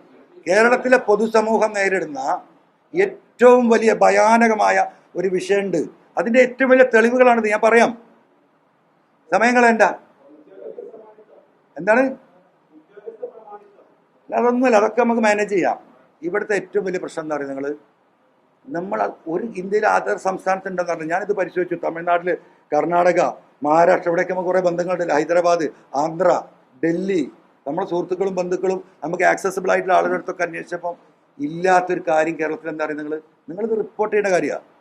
കേരളത്തിലെ എല്ലാ രാഷ്ട്രീയ പാർട്ടിയുടെയും എല്ലാ വലിയ നേതാക്കന്മാരും ഒന്നാണ്, ഒറ്റക്കെട്ടാണ്. കേരളം നമ്മൾ നേരിടുന്ന ഏറ്റവും വലിയ ഭീഷണി അതാണ്. ജനങ്ങൾ മനസ്സിലാക്കേണ്ടതാണ്. കാരണം ഇവിടെ അതിപ്രമാദമായ ഒരു കേസും തെളിയപ്പെടില്ല. ജനങ്ങൾ ഇങ്ങനെ വിചാരിക്കും ഇപ്പം തെളിയും വിചാരിക്കും. എന്താ തെളിയാത്തത്? ഇവരൊക്കെ ഒറ്റക്കെട്ടാണ്. അവരെ ബാധിക്കുന്ന വിഷയങ്ങൾ അത് രാത്രി ഇവർ ഷെയർ ചെയ്യും. ആ ഷെയർ ചെയ്യൽ കേരള സമൂഹം, പ്രത്യേകിച്ച് യുവാക്കൾ, വളർന്നു വരുന്ന തലമുറ, ഒരു സമൂഹത്തിൻ്റെ ഏറ്റവും വലിയ ഭീഷണി അതാണ്. ഒരാൾക്കും ഈ വിഷയത്തിൽ അവരുമായി പറയുന്ന നേതൃത്വവുമായി ബന്ധപ്പെട്ട വിഷയങ്ങളാണെങ്കിൽ നീതി കിട്ടുന്നതിന് പ്രതീക്ഷിക്കേണ്ട. അതുകൊണ്ടാണ് ഇവിടെ പല കേസുകളും തെളിഞ്ഞു വരാത്തത്. ഞാനൊന്ന് ചോദിക്കട്ടെ, ഇപ്പം ഇത്രയും വിഷയം ഞാൻ ഏറ്റെടുത്ത് ഞാൻ മുന്നോട്ട് വരികയാണ്. ഞാനിത് എത്ര ദിവസം ഉണ്ടാകും, ഇന്ന് എവിടെ തട്ടും, എവിടെ ജയിലിലിടും, ഒന്നും പറയാൻ കഴിയില്ല. ഈ നിമിഷം വരെ കേരളത്തിലെ ജനങ്ങളോട് ചോദിക്കുക, ഇവിടെ ഒരു പ്രതിപക്ഷം ഉണ്ടല്ലോ, നിങ്ങൾക്ക് നെഞ്ചത്ത് കൈവച്ച് പറയാൻ പറ്റുമോ ഈ വിഷയം ആത്മാർത്ഥമായി പ്രതിപക്ഷത്തിലെ ഏതെങ്കിലും UDF പോട്ടെ ഒരു കക്ഷി ഏറ്റെടുത്തോ? എന്താ ഏറ്റെടുക്കാത്തത്? ഇത്ര വലിയൊരു സംഗതി ഉണ്ടായിട്ട് പൂരം തൃശ്ശൂരും ആകെ കലക്കി ഒരു സീറ്റ് ഉണ്ടാക്കി കൊടുത്തിട്ട് മിണ്ടുന്നുണ്ടോ? എന്താ കാരണം ഇത് തന്നെ. ഇപ്പൊ തൃശ്ശൂർ ഉറപ്പല്ലേ BJPക്ക് സീറ്റ് ഉണ്ടാക്കി കൊടുത്തു എന്നത് ഈ അജിത് കുമാറാണ്. അജിത് കുമാർ എന്താ വല്ല അസുഖമുണ്ടോ? അജിത് കുമാറിനോട് ആരെങ്കിലും കർശനമായി നിർദ്ദേശിച്ചിട്ടല്ലേ ഈ സീറ്റ് ഉണ്ടാക്കി കൊടുത്തിട്ടുള്ളത്? ഞാൻ അന്ന് പറഞ്ഞതാണ്, ഇപ്പോഴും പറയുന്നു. നീ എന്തിനാ അതിനൊരു അന്വേഷണം? വല്ല കാര്യമുണ്ടോ? അതുകൊണ്ട് ഞാൻ പറഞ്ഞത് 2024 ജോക്കാണ്.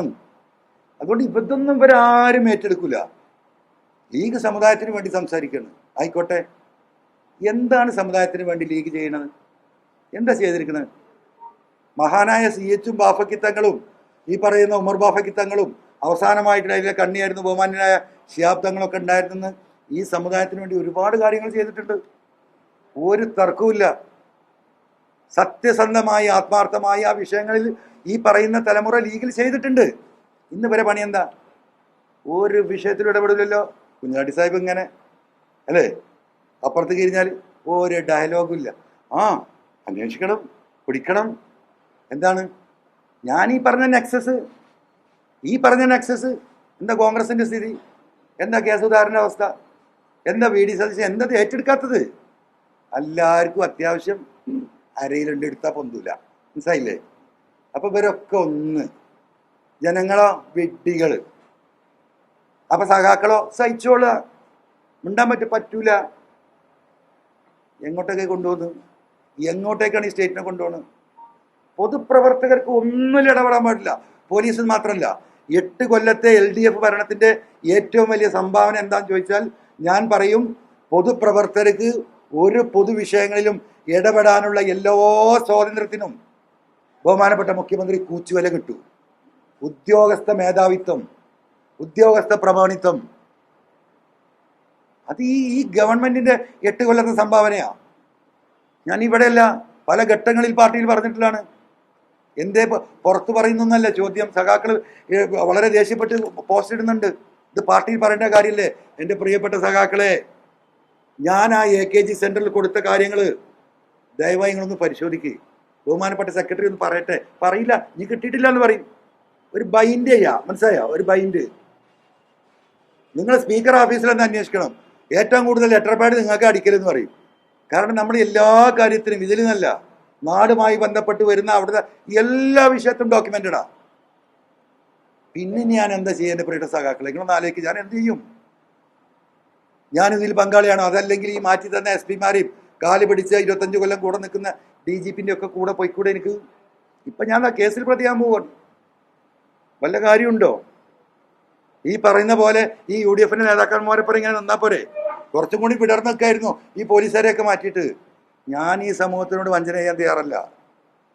ഇവിടുത്തെ ഈ രാഷ്ട്രീയ സംസ്കാരം ഉണ്ടല്ലോ, ഈ കൂടി നിൽക്കുന്ന ഈ സംസ്കാരം, ഇനി അതിനെതിരെ ആരെങ്കിലും പറഞ്ഞാലോ, ഒരു സാമുദായിക നേതാവ് അവരെ പ്രതിനിധീകരിക്കുന്ന പാർട്ടിയുടെ നിലപാട് ശരിയല്ല എന്ന് പറഞ്ഞാൽ ഏത് ജിഫ്രി തങ്ങളായാലും, ഏത് AP ഉസ്താദ് ആയാലും, ഏത് ബിഷപ്പായാലും ഒരു കാര്യമില്ല, ചവിട്ടി അങ്ങ് തേപ്പിക്കും. അതിനൊരു ടീം ഇവരൊക്കെ കൂടെ ഉണ്ട്. അതുകൊണ്ട് മൂല്യന്മാരും മിണ്ടൂല, പള്ളിലച്ചന്മാരും മിണ്ടൂല, ഈ പറഞ്ഞ സ്വാമിമാരും മിണ്ടൂല. മിണ്ടാൻ പറ്റൂല. പട്ടി ആ പരിപാടി തീർക്കും. ആരാ തീർക്കുന്നത്? ഇവരെല്ലാം കൂടെ ഈ നെക്സസ് ഒന്നാണ് ആ കാര്യത്തില്. അപ്പൊ ഇങ്ങനെയുള്ള ഒരു തട്ടിപ്പ് എന്താ പറയാ രീതി, ഈ രീതിയിൽ ഇനിയും അത് സഹിച്ച് നിൽക്കണം എന്ന് പറഞ്ഞാൽ തൽക്കാലം എനിക്ക് സൗകര്യമില്ല. ഞാൻ എൻ്റെ വീട്ടിലെ കാര്യത്തിനല്ല, എൻ്റെ വീട്ടിലെ കാര്യത്തിലാണെങ്കിൽ എത്രയോ ഘട്ടങ്ങൾ കഴിഞ്ഞു എനിക്ക് അനുകൂലമാക്കാനുണ്ടായിരുന്നേ. ഞാനൊരു കാലിച്ചായ ഈ വിഷയത്തിൽ കുടിച്ചിട്ടില്ല, കുടിക്കാൻ ആഗ്രഹിക്കുന്നില്ല. ഇവിടെ എന്താ അറിയോ, ഇവിടെ മനുഷ്യർക്ക് ജീവിക്കണം. ഈ വർഗീയത എന്ന് പറഞ്ഞ സാധനം ഉണ്ടല്ലോ, ഒരു വർഗീയ കലാപം ഉണ്ടായി നോക്കട്ടെ, എന്താ സംഭവിക്കുക എന്നുള്ളത് ഒന്ന് പോയി പരിശോധിക്കണം. ഉണ്ടായ സ്ഥലങ്ങളിൽ നാട് കുട്ടിച്ചോറാവും. കൊന്നവന് മാത്രമല്ല, കൊല്ലപ്പെട്ടവനും കൊല്ലാൻ പോയവനും ആർക്കും മനസ്സമാധാനം ഒരു നാട്ടിൽ നഷ്ടപ്പെടും. ഇപ്പൊ ആകെ നമുക്കുള്ള എന്താ മനസ്സമാധാനം? നിങ്ങളിപ്പോൾ 10 മണിക്ക് വീട്ടിലെത്തിയിട്ടില്ലെങ്കിലും നിങ്ങളെ ഭാര്യമാരെ അമ്മയോ അങ്ങ് ബാക്കപ്പെടില്ല, 10:30 വരെ നോക്കൂ. 10:45 കഴിഞ്ഞ് ഒന്ന് വിളിച്ചു നോക്കൂ. പിന്നെയും കിട്ടിയില്ലെങ്കിൽ 11 മണി വരെ നോക്കൂ. 11 മണി കഴിഞ്ഞിട്ട് അവർക്ക് ടെൻഷൻ തുടങ്ങുള്ളൂ. 4 മണിക്ക് സ്കൂളിൽ വരുന്ന കുട്ടികളെ കാത്തിക്കുന്ന അമ്മമാരെ കാണാൻ നമുക്ക് വഴിയരികിൽ അവർക്ക് ആർക്കെങ്കിലും ടെൻഷൻ ഉണ്ടോ? 4 മണി കഴിഞ്ഞു, 4:15, 4:30 ആകുമ്പോഴൊന്ന് വിളിച്ചു നോക്കുക. ഒന്ന് നാട്ടിൽ വർഗീയ കലാപം ഉണ്ടായി നോക്കട്ടെ. 1 മിനിറ്റ് തെറ്റിയാൽ ആളി കത്തും തീയ്. എന്താണ്, ബോംബെറിഞ്ഞോ, ഭർത്താവ് കൊല്ലപ്പെട്ടോ, ആക്രമിക്കപ്പെട്ടോ, ഇതെല്ലാം ആലോചിക്കുക. ഇതാണ് വർഗീയത. വലിയ സുഖല സംഗതിയല്ല, അതിലേക്കാണ് ഈ സംഗതിയെ കൊണ്ടുപോകുന്നത്. അത് തടുക്കാൻ എന്തെങ്കിലും കഴിയോ എന്നതിൻ്റെ പരിശ്രമമാണ്. അതാണ് പ്രിയപ്പെട്ട സഖാക്കളോട് പറയാനുള്ളത്. ഇനി ഞാൻ മറ്റൊരു കാര്യം പറയാം. ഞാനുമായി ബന്ധപ്പെട്ട് 2 ദിവസമായി ചർച്ച നടക്കുന്ന വിഷയങ്ങളാണ്, പാർട്ടിയുമായി ബന്ധപ്പെട്ട വിഷയങ്ങൾ. ഞാൻ ഉയർത്തിയ വിഷയം എന്താണ്? ഈ സന്ദീപാനന്ദഗിരി വിഷയം. ഞാൻ ഒന്ന് പറഞ്ഞോട്ടെ, ഞാൻ ഇപ്പം തരാം. ഇത് കഴിഞ്ഞ് ഞാൻ അവസാനിപ്പിക്കുക. ഇപ്പം തന്നെ കണ്ണൂരിലെ സഖാക്കൾ എന്നോട് പലരും പറഞ്ഞിട്ടുണ്ട്, കഴിഞ്ഞ കുറേ മാസങ്ങളായി പറയുന്നുണ്ട്. കണ്ണൂരിലെ സഖാക്കളൊന്ന് പരിശോധിച്ച് നോക്കൂ. കഴിഞ്ഞ 5 വർഷത്തിനിടയിൽ നടന്ന അവിടുത്തെ കൊലപാതകങ്ങളിൽ ഏതെങ്കിലും ഒരു കേസ് കൃത്യമായി നടന്നിട്ടുണ്ടോ? ഇപ്പൊ അവിടെ ഒരു DYSP ഉണ്ടായിരുന്നു. എന്താണ്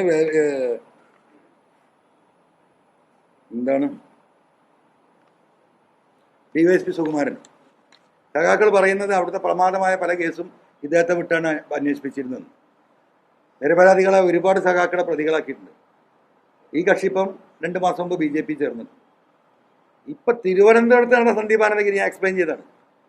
കാരായി രാജനെ പ്രതിയാക്കണം അല്ലേ? ആരാ ചെയ്യുന്നത്? ഇത് കത്തിച്ച BJPയുടെ RSSന്റെ ആളുകളെ ഒഴിവാക്കിയിട്ട് കാരായി രാജനെ, AKG സെന്റർ മർമ്മങ്ങൾ, AKG സെന്റർ മറക്കാനായിട്ടില്ല. അന്ന് ഈ AKG സെന്ററിൽ ആക്രമണം നടക്കുമ്പോൾ ആരാണുള്ളത്? ബഹുമാനപ്പെട്ട ശ്രീമതി ടീച്ചറൊക്കെ അവിടെ ഉണ്ട് അല്ലേ? അപ്പോൾ ആ ബോംബ് പൊട്ടിയതിനെ പറ്റി എന്താ പറയുക, ടീച്ചർ ഒരു എന്താ പറയുക കിലുക്കോ എന്താ പറയുന്നുണ്ട്. ആ ടീച്ചർക്ക് എന്താ എന്താണ് എഴുതിയിരിക്കുന്നത്? കിടുങ്ങാച്ചി അമ്മ എന്നുള്ള പേരിട്ട് ഇവിടെ സൈബറില്ലേ? ഇല്ല, ഇട്ടില്ലേ? എന്തിനാ ആ കേസ് ഇവർ അട്ടിമറിക്കാൻ നോക്കിയില്ലേ? ആ ചീത്തപ്പേര് അവർ വഹിക്കുമ്പോഴാണ് അവർ PV അൻവറിനെതിരെ പറയുന്നത്. ആയിക്കോട്ടെ, അവരും അനുഭവിച്ചാണല്ലോ. ആ AKG സെന്റർ കമ്മ്യൂണിസ്റ്റുകാർ കത്തിക്കുക ഇല്ല പരിശ്രമം നടത്തിയെന്നില്ല എത്ര വാർത്ത വന്നു. അപ്പൊ ഈ പോക്ക് അങ്ങോട്ടാണ്. ഇവർക്കൊക്കെ P ശശിയെ കുറിച്ചുള്ള അഭിപ്രായം നിങ്ങളൊന്ന് ചോദിച്ചു നോക്കും. ഇവരൊക്കെ പറയുന്നുണ്ടല്ലോ, ബഹുമാനപ്പെട്ട മുഖ്യമന്ത്രിക്ക് മാത്രമുള്ളൂ ഇന്ത്യ രാജ്യത്ത്, കേരളത്തിലല്ല കേട്ടോ, ഇന്ത്യ രാജ്യത്ത് ഇത്രയും എന്ത് മാതൃകാപരമായ പ്രവർത്തനം നടത്തുന്ന ഒരു വ്യക്തിയാണ് എന്ന് പറയാൻ ബഹുമാനപ്പെട്ട CM-ന് മാത്രമേ കഴിയുള്ളൂ. ഞാൻ ബന്ധപ്പെട്ട ഒരു സഖാവ്, ഒരൊറ്റൊരുത്തൻ ഇദ്ദേഹത്തെക്കുറിച്ച് ഒരു വാക്ക് നല്ലത് പറഞ്ഞാൽ എൻ്റെ ചെവി അരിഞ്ഞു കൊടുക്കാൻ CM-ന് ഒരു വാക്ക് പറഞ്ഞിട്ടുണ്ടെങ്കിൽ. പിന്നെ എന്തിനാ CM കെട്ടിപ്പിടിച്ച് നടക്കുന്നത്? CM എന്തിനാണ് ഇവരെ കെട്ടിപ്പിടിച്ച് നടക്കുന്നത്? അവിടെയാണ് പ്രശ്നം. അപ്പം എനിക്ക് എൻ്റെ പ്രിയപ്പെട്ട സഖാക്കളോട്, എൻ്റെ പാർട്ടിക്കാരോട്, എൻ്റെ പ്രവർത്തകരോട്, CM-നോടുള്ള എല്ലാ ബഹുമാനവും ആദരവും നിർത്തിക്കൊണ്ട് തന്നെ പറയാണ്, ഈ രീതിയിലാണ് പോകുന്നതെങ്കിൽ കമ്മ്യൂണിസ്റ്റ് പ്രസ്ഥാനത്തിൻ്റെ അവസാനത്തെ മുഖ്യമന്ത്രിയായിരിക്കും ഇദ്ദേഹം. യാതൊരു തർക്കം എനിക്കില്ല. അദ്ദേഹത്തെ നയിക്കുന്നത് ഇപ്പം എന്താണ്? പല ഉപജാപക സംഘങ്ങളാണ്. നേർക്ക് നേരെ കാര്യങ്ങൾ സത്യസന്ധമായി മനസ്സിലാക്കാനും പറഞ്ഞു കൊടുക്കാനും അതിന് ആളുകളില്ലാതെ ആയിരിക്കും. പാർട്ടിയുടെ വളരെ ഉത്തരവാദിത്തപ്പെട്ട ഒരു നേതാവ് ഈ വിഷയങ്ങളുമായി ബന്ധപ്പെട്ട് 2-3 ദിവസം മുമ്പ് സംസാരിക്കുമ്പോൾ ഞാൻ അദ്ദേഹത്തോട് ചോദിച്ചു, നിങ്ങൾക്കൊന്ന് പറഞ്ഞു കൊടുത്തൂടെ? ഈ കാര്യങ്ങളൊക്കെ അറിയുന്ന ആളുകളാണല്ലോ നിങ്ങൾ. ആ നേതാവിനോട് പറഞ്ഞെന്താ? നിങ്ങൾ നമ്മളോടൊന്നും ഇപ്പം സംസാരിക്കലില്ല. നമ്മളൊക്കെ അത്യാവശ്യം എന്തെങ്കിലും ഉണ്ടെങ്കിൽ പറഞ്ഞിട്ട് പോയി. ഞാൻ ഞെട്ടിപ്പോയി. ഈ ഫീൽഡിൻ്റെ ഒരു പൊളിറ്റീഷ്യനാണ്, കമ്മ്യൂണിസ്റ്റ് പാർട്ടിയിൽ ഏറ്റവും ഉയർന്നതായിട്ട് അദ്ദേഹത്തെ അടുത്ത ബന്ധമുള്ള ആള്. അപ്പൊ അദ്ദേഹത്തിന് എന്താ കേൾക്കുന്നത്, എന്താ അദ്ദേഹം അറിയുന്നത്? ഈ പറയുന്ന ഈ അജിത് കുമാറും വാറോല സംഘവും ഈ പി ശശിയും മാത്രം മതി. മനസ്സിലായോ? അങ്ങോട്ടേക്കാണ് ഈ പാർട്ടിയെ കൊണ്ടുവന്നത്. സഖാക്കൾ അതാണ് മനസ്സിലാക്കേണ്ടത്. ഈ പാർട്ടി ഇവിടെ നിൽക്കണം. ഒരു നിയാസ് മാത്രം നിലനിന്നുകൊണ്ട് കാര്യമില്ല. ഒരു നിയാസിനെ ഉണ്ടാക്കാനല്ല ഈ പാർട്ടി ഇവിടെ പ്രവർത്തിക്കുന്നത്. ആ നിയാസിനെ മാത്രം അതിന്റെ ബാക്കി ജോലിയും താങ്ങി നിർത്താനല്ല കമ്മ്യൂണിസ്റ്റ് പാർട്ടി. അങ്ങനെ ആരെങ്കിലും ധരിക്കുന്നുണ്ടെങ്കിൽ അതിനു വേണ്ടിയിട്ട് ആരെങ്കിലും അതിൻ്റെ ഒപ്പം നിന്നിട്ട് PV അൻവറിന്റെ നെഞ്ചത്ത് കയറാൻ വരുന്നുണ്ടെങ്കിൽ റിയാസ് തല പോയിയാണ്, അതുകൊണ്ടാ ഇതൊക്കെ ബ്ലോക്കാണ്. അപ്പൊ ഒരു റിയാസ് മതിയോ? സഖാക്കൾ ആലോചിക്കട്ടെ, മതിയോ? അവര് തീരുമാനിക്കണം. ഇതൊരു പ്രധാന വിഷയമാണ്. എന്തേ പാർട്ടിക്ക് ഇത് ഇടപെടാൻ കഴിയാത്തത്? ഞാൻ നാളെ തരുന്നുണ്ട് നിങ്ങൾക്ക്. പാർട്ടി അതിൽ അന്വേഷിക്കുന്നില്ല എന്ന് പറഞ്ഞില്ലേ? ഈ പാർട്ടിയുടെ എന്താ ഞാൻ കൊടുത്ത പരാതി?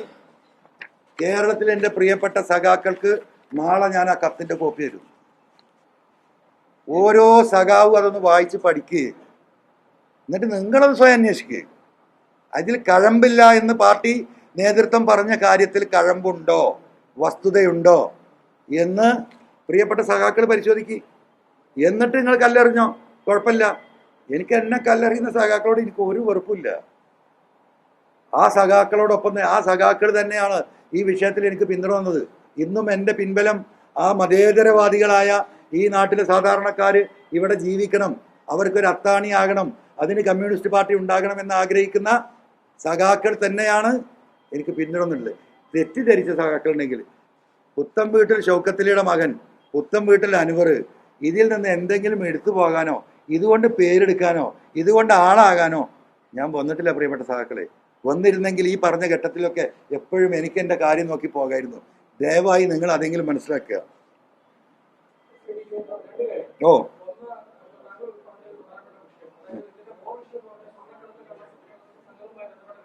ഓ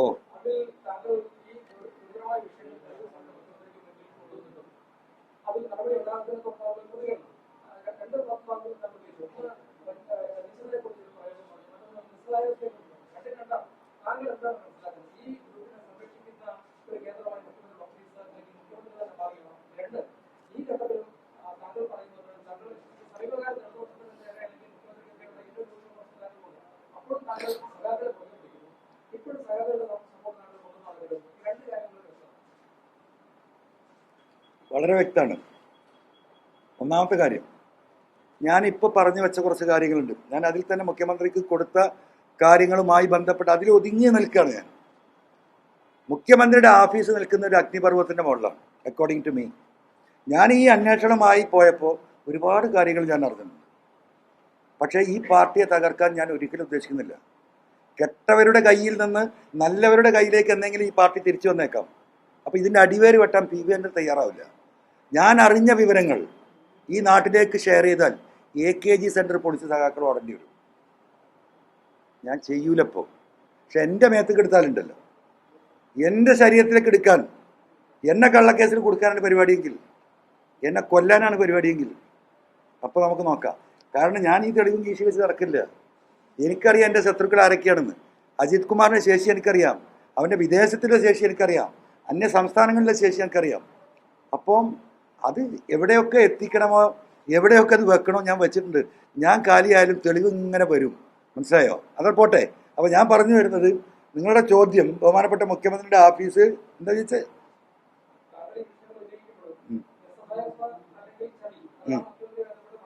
അത് എന്നായിട്ടുണ്ടായ എന്നെ കാര്യം അല്ല, അതൊരു പ്രപഞ്ച സത്യമല്ലേ? മുഖ്യമന്ത്രിയുടെ അറിവില്ലാതെ ഈ കോലത്തിൽ നടക്കുമോ? ഒരു ദിവസമല്ലല്ലോ, 3 കൊല്ലമായിട്ട് നടക്കുന്ന ഈ പറയുന്ന ഈ തോന്നിവാസം ഇന്റലിജൻസില്ലേ, സ്പെഷ്യൽ ബ്രാഞ്ചില്ലേ, വിജിലൻസില്ലേ, കേന്ദ്ര ഏജൻസികളില്ലേ, നാട്ടുകാരില്ലേ, പാർട്ടിക്കാരില്ലേ, പബ്ലിക്കായിട്ടല്ലേ കരിപ്പൂരിൽ നിന്ന് അടിച്ചു പോണ്. 10 മണി കഴിഞ്ഞാൽ കരിപ്പൂർ ആ റോഡ് ബ്ലോക്ക് ചെയ്യണമല്ലേ? ലൈറ്റ് ഓഫ് ചെയ്യണം. എവിടെ ഒരു നിയമമല്ല. സ്ട്രീറ്റ് ലൈറ്റ് ഓഫ് ചെയ്യണം, കടകൾ ഓഫ് ചെയ്യണം. സുജിത് ദാസിന്റെ ഓർഡറാ. എൻ്റെ ഫോണിലുണ്ട്, ഞാൻ ഇട്ടുതരാം, നിങ്ങൾക്ക് കിട്ടിയിട്ടുണ്ടാവും. ഇതിലൊക്കെ പല പത്രക്കാരും ഒന്നും ഇടപെട്ടതാ. അങ്ങനെ സ്വന്തമായി ഒരു നിയമം ഉണ്ടാക്കി കസ്റ്റംസിന് കൊടുക്കേണ്ട പിടിക്കുന്ന സ്വർണം കസ്റ്റംസിന് കൊടുക്കാതെ 102 CRPC ഉപയോഗിച്ച് കളവ് മുതലാണെന്ന സംശയത്തിൽ കോടതിയിൽ കൊണ്ട് ഹാജരാക്കി ഇത് വെട്ടി തിരുത്തി അതിൻ്റെ തൂക്കെടുത്ത് പോവാണ്. ഇതുവരെ അന്വേഷിക്കാൻ കണ്ടിട്ടില്ല. നാളെ ഞങ്ങളെല്ലാവരും വിളിക്കുന്നുണ്ട്. ഒരു മിനിറ്റ് ഞാൻ പറയട്ടെ. ഞാൻ പറയട്ടെ, ഞാനൊരു കാര്യം, ഒരു തട്ടാൻ ഉണ്ണിൻ്റെ കാര്യം ആവർത്തിച്ച് പറഞ്ഞിരുന്ന അപ്രൈസർ. നാളെ ഉണ്ണിൻ്റെ സ്വത്ത് ഞാൻ നിങ്ങൾക്ക് കാണിച്ചു തരുന്നുണ്ട്. പോലീസ് കണ്ടെത്തിയിട്ടില്ലല്ലോ. നാളെ രാവിലെ ചായ കുടിച്ച് റെഡി ആയിക്കോ. നാളെ രാവിലെ മുതൽ ചലോ കൊണ്ടോട്ടി. മനസ്സിലായില്ലേ? അല്ല, തെളിവ് ഞാൻ തരാം.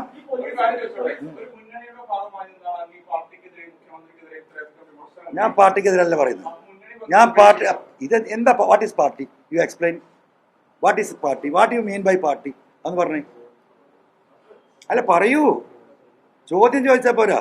If I am asking some question you have to answer. That is your duty also. Tell me what is party. Party എന്താ ഞാൻ ഇവിടെ എക്സ്പ്ലെയിൻ ചെയ്തു.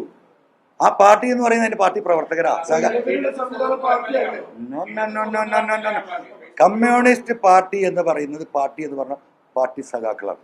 മനസ്സിലായോ? അതിന്റെ മുകളിലുള്ള മേൽക്കൂര മാത്രമാണ് പാർട്ടി ലീഡേഴ്സ്. മനസ്സിലായോ? ആ സ്ട്രക്ചർ എന്ന് പറയുന്നത് പാർട്ടി സഖാക്കളാണ്. അവരുടെ വിഷയമാണ് പൊന്നാര സഹോദരൻ പറയുന്നത്.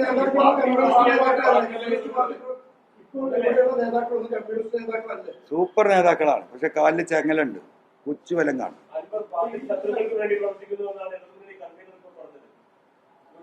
അദ്ദേഹത്തിന് പറയാന്ന്, അദ്ദേഹത്തിന് അത്രയും മനസ്സിലായിട്ടില്ലെങ്കിൽ കുറച്ച് കഴിയുമ്പോൾ നേരം കൊടുത്തോളൂ.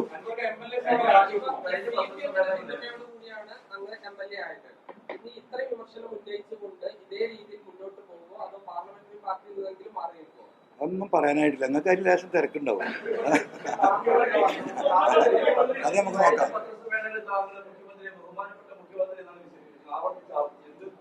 ഒരു കുറവിപ്പോഴുമില്ല. മുഖ്യമന്ത്രിക്ക് അതിൽ പരിപൂർണമായ, മുഖ്യമന്ത്രിക്ക് അതിൽ ബഹുമാനം ഉണ്ട്. അതിന് യാതൊരു തർക്കമില്ല. അല്ല, ഞാൻ പണ്ട് പറഞ്ഞത് എൻ്റെ പിതാവിനെ പോലെയാണ് ഞാൻ. ഇങ്ങനെ ഒരു കുടുംബഞ്ചനായി നമ്മൾ ചെയ്യും. ആ മക്കൾ തള്ളി പറയും, അതാണ് അവൻ കോൺഗ്രസ് വന്നാണ്, ആ സംസ്കാരം. എനിക്കൊരു പ്രശ്നമില്ല. ഇങ്ങനെ ആയിരുന്നില്ല അന്വേഷിക്കേണ്ട, ഓക്കെ, കറക്റ്റാണ്. പാർട്ടി സംവിധാനം അതല്ല, അതൊക്കെ നമുക്ക് കേൾക്കാം. അവന് കുറച്ച് മൂപ്പധികാണെന്ന് പറഞ്ഞാൽ അത് ഞാൻ സമ്മതിക്കും, പ്രശ്നമില്ല. കള്ളനാണ്, അല്ലല്ലല്ലല്ലല്ലല്ല, കള്ളനാക്കാൻ നോക്കിയാൽ പിന്നെന്താണ് ഭീഷണിപ്പെടുത്തുക? എന്താ ഭീഷണി? ഗവർണർ കത്ത് വന്നിട്ടുണ്ട് അൻവറിനെ പറ്റി, അല്ലേ?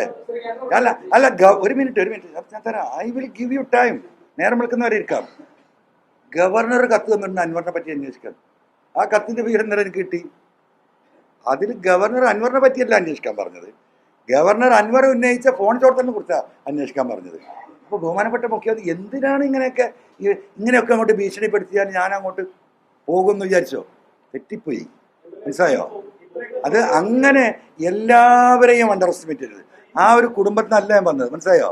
നിരവധി വ്യക്തികളെ ഈ രാജ്യത്തിന് സ്വാതന്ത്ര്യത്തിന് വേണ്ടി സംഭാവന ചെയ്ത കുടുംബത്തിനാണ്. വർഷക്കണക്കിന് ജയിലിൽ കിടന്ന വാപ്പാരും വെല്ലിപ്പാരുടെ കുടുംബത്തിനാണ്. ആ രക്തമാണ് എൻ്റെ ശരീരത്തിൽ കൂടെ ഓടുന്നത്. മനസ്സിലായോ? അപ്പോൾ അങ്ങനെയുള്ള ഊമാച്ചി കാണിച്ചിട്ട് അതിനാരും വരണ്ട. ഞാൻ ഈ ഭൂമിയിൽ കീഴ്പ്പെടുന്നുണ്ടെങ്കിൽ, ഞാൻ ആവർത്തിച്ച് പറയുന്നതോട്, ഈ ഭൂമിയിൽ PV അൻവർ ആർക്കെങ്കിലും കീഴ്പ്പെടുന്നുണ്ടെങ്കിൽ ഈ പറയുന്ന ദൈവത്തിനും ഈ പാവപ്പെട്ട മനുഷ്യർക്കും ഈ പാർട്ടിക്കാർക്കും മുമ്പിൽ ഞാൻ കീഴ്പ്പെടുള്ളൂ. ഒരു കൊമ്പനും കുത്താനും ഇങ്ങോട്ട് വരണ്ട. മുമ്പും പറഞ്ഞിട്ടുള്ളതാണ്, കൊമ്പുമായി ഇങ്ങോട്ട് വരണ്ടെന്നുള്ളത്. അതിൽ ഒരു വിട്ടുവീഴ്ച ആ കാര്യത്തിലില്ല.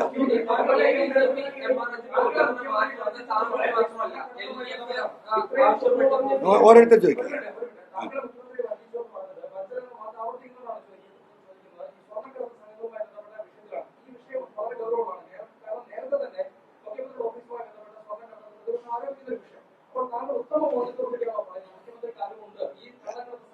അല്ല, മുഖ്യമന്ത്രിക്ക് അറിവുണ്ടെന്ന് പറഞ്ഞ ശശിയാണ് ഇതിൻ്റെ ആള്. ആവർത്തിച്ച് പറയുന്നു, ഈ ശശിയെ കുറിച്ച് എന്താ മുഖ്യമന്ത്രി മനസ്സിലാക്കാത്തത്? ഈ സംസ്ഥാനത്ത് ഒരു സഖാക്കൾക്കും അഭിപ്രായമില്ലാത്തൊരു വ്യക്തിയത്. ഞാൻ സംസാരിച്ച ഒരാൾക്കും, താഴേക്കടയിലുള്ള സാധാരണ സഖാവ് തൊട്ട് ഈ പാർട്ടിയുടെ എല്ലാ നിലവാരത്തിൽ നിൽക്കുന്ന ആളുകൾക്ക് ഒരാൾക്കും അഭിപ്രായമില്ല. ഇതെന്താ ബഹുമാനപ്പെട്ട മുഖ്യമന്ത്രിക്ക് മാത്രം അഭിപ്രായം? എനിക്കത് മനസ്സിലാവുന്നില്ല. അപ്പൊ ഞാൻ മുഖ്യമന്ത്രിയുടെ പേരിൽ സ്വർണ്ണ ആരോപണം, കള്ളക്കടത്ത് ആരോപിച്ചിട്ടില്ല. ഇനി വേണ്ടാത്ത എഴുതാൻ നിൽക്കണ്ട. അല്ലല്ല, ഒരു മിനിറ്റ്, ഞാൻ പറയട്ടെ. മുഖ്യമന്ത്രിക്ക് അറിവുണ്ടാകണല്ലോ ശശി ഉണ്ടെങ്കിൽ. അയാൾക്ക് ഇന്റലിജൻസ് ഇല്ലേ, വിജിലൻസ് ഇല്ലേ? എന്താ ഞാൻ ചോദിക്കുന്നത്, 3 ചില്ലാനം കൊല്ലം ഒരു എയർപോർട്ട് വഴി കണ്ടിന്യൂസ് ആയിട്ട് ഇടതടവില്ലാതെ ഈ രീതിയിൽ സ്വർണം വരുന്നു, പോലീസ് പിടിക്കുന്നു. കണ്ടല്ലോ പിടിക്കുന്ന രീതി. ഇതെന്താ വെള്ളരിക്ക പട്ടണോ? ബഹുമാനപ്പെട്ട മുഖ്യമന്ത്രിക്ക് ഒരു നിമിഷം ആഭ്യന്തര വകുപ്പ് വഹിക്കാനുള്ള യാതൊരു അർഹതയില്ല, ഒരർഹതയില്ല. അദ്ദേഹം ആ കാര്യത്തിൽ അമ്പേ പരാജയമാണ്.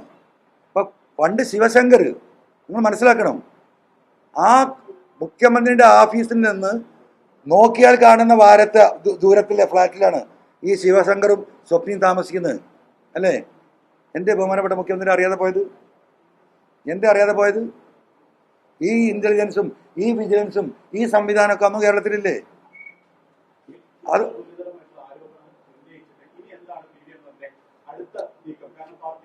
TV അൻവർ ചിലപ്പോ കാരെടുത്ത് തൂങ്ങായിരിക്കുന്നു, അത്ര ഉള്ളത്. എന്തൊക്കെ അതാണ്.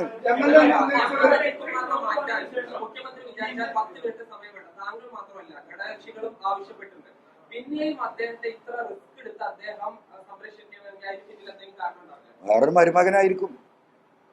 മേ ബി അനദർ സണ്ണിലോ. ആ സണ്ണിലോക്ക് കിട്ടുന്ന പരിഗണന അയാൾക്ക് കിട്ടുന്നുണ്ടോ എന്ന് എനിക്കറിയില്ല. അല്ലെങ്കിൽ കേരള സമൂഹം പറയട്ടെ, എന്തിനാണ് ഈ ചങ്ങാതിനെ കെട്ടിപ്പിടിച്ച് നിൽക്കുന്നത്? ഈ അജിത് കുമാറിനെ, ഇതുപോലെയുള്ള നൊട്ടോറിയസ് ക്രിമിനൽ, ഈ ജാതി ഡോക്യുമെന്റ്സ് എത്ര കിടക്കുന്നത്? എന്നിട്ട് അപ്പം വിജിലൻസ് അന്വേഷണത്തിന് 6 മാസം. കാരണം പണി മിനിറ്റ് കൊണ്ട് കൊടുക്കും. DGP ഇതിങ്ങനെ വായിച്ചിട്ട് ആ കമ്പ്യൂട്ടറിൽ ഫീഡ് ചെയ്തിട്ട് ചെക്ക് ചെയ്യുന്ന പറഞ്ഞാൽ ഇത് കാണും, കൊടുക്കുക സസ്പെൻഷന്. മനസ്സിലായോ? എന്നിട്ട് ഇതെല്ലാം കൂടെ എടുത്തൊരു കൊക്കിലേക്ക് 6 മാസം കഴിഞ്ഞിട്ട് വാട്ടാ. എന്തത് ഏർപ്പാട്? ഇതാണോ സഖാക്കൾ മനസ്സിലാക്കുന്നത്? ഇതാണോ പാർട്ടി ലൈന്? ഇതാണോ കമ്മ്യൂണിസ്റ്റ് പാർട്ടി? ഇവിടെയാണ് പ്രശ്നം. ഈ ഒരു മനുഷ്യന് വേണ്ടി ഈ പാർട്ടി സംവിധാനം അങ്ങനെ തകർക്ക്. അതിനാണോ പാർട്ടി നേതൃത്വം കൂട്ടുനിൽക്കുന്നത്? ഈ ഒരു കമ്മിറ്റ്മെന്റ് ഇല്ലേ?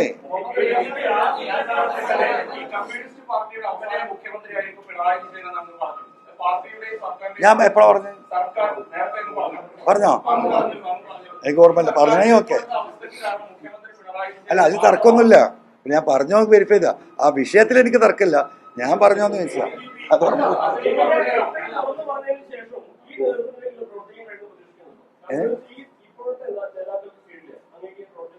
ഞാന് ജനങ്ങളായ സഖാക്കൾ ഇവിടെ ഉണ്ട്, സഖാക്കളല്ലാത്ത ജനങ്ങൾ ഇവിടെ ഉണ്ട്. ഇവിടെ ജനങ്ങളാൽ നയിക്കപ്പെടുന്ന ഒരു സമൂഹമുണ്ട്. അതിലൊരാളായിട്ട് ഇങ്ങനെ പോലങ്ങളൊന്നും ചെയ്യില്ലല്ലോ. എന്നും ചെയ്യോ?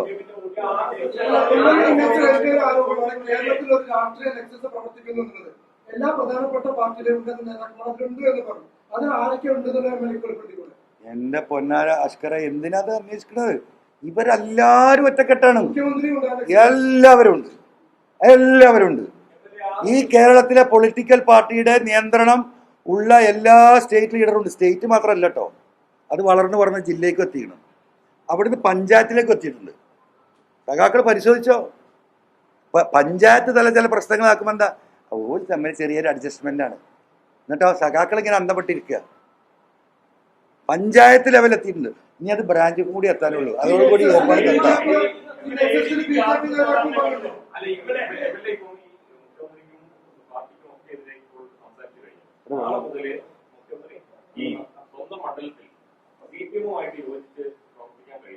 എനിക്കോ? പിന്നെന്താ, ഞാൻ കാവൽക്കാരനാണ്. ഞാൻ പാർട്ടി കയറിയിട്ടില്ലല്ലോ. എൻ്റെ പണി സെക്യൂരിറ്റി പണിയായിരുന്നു. മനസ്സിലായില്ലേ? ഇത്ര കാലം ഞാൻ അതിനകത്ത് കയറിയിട്ടില്ലല്ലോ. ഞാൻ അവിടെ സെക്യൂരിറ്റിക്കാരന് ജോലി ചെയ്തിട്ട് ഈ പാർട്ടിക്കാർക്ക് വേണ്ടി പ്രവർത്തിക്കല്ലോ. ഞാൻ സെക്യൂരിറ്റിയിൽ നിന്ന് തന്നെ പിരിച്ചു വിട്ടാൽ ഞാൻ റോട്ടിൽ ഇറങ്ങിക്കും. മനസ്സിലായില്ലേ?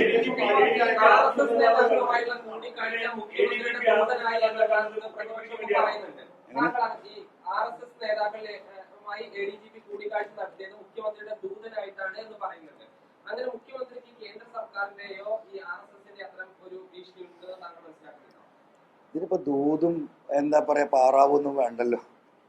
ഈ ADGP പൂരം കണക്കലും ഈ പറയുന്ന അവിലും കഞ്ഞിയും ഈ സാമ്പാറും ഒക്കെ എത്രയായി തുടങ്ങിയിട്ട്? ഇതൊക്കെ വളരെ ക്ലിയർ അല്ലേ? ഇറ്റ്സ് എൻ ഓപ്പൺ എന്താ പറയാ സത്യല്ലേ, പ്രപഞ്ച സത്യം എന്നൊക്കെ പറയണ പോലെ.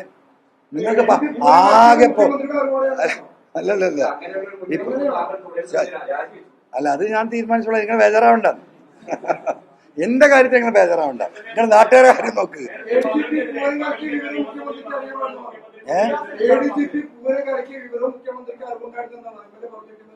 അത് നിങ്ങൾ ബഹുമാനപ്പെട്ട പാർട്ടി സെക്രട്ടറിനോടൊന്ന് ചോദിക്കും ഈ കാര്യം. മനസ്സിലായില്ലേ? അതിന് ഞാൻ ഉത്തരം പറയണ്ട. എന്റെ ഉത്തരത്തിലൊക്കെ ഉണ്ടല്ലോ.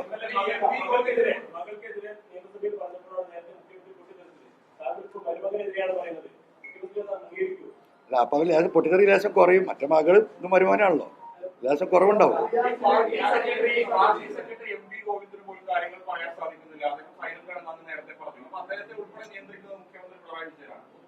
എന്തൊരു പൊട്ട ചോദ്യ ചോദിക്കും. അല്ല പൊന്നാര മനുഷ്യ, അതൊരു പ്രപഞ്ച സത്യല്ലേ. മാസം ഇന്നലെ പറയുമ്പോ ഇടങ്ങാറാന്ന് നിങ്ങൾ കണ്ടില്ലേ? പിന്നെ പാര ഗോവിന്ദ മാഷാണോ? അല്ലല്ലോ.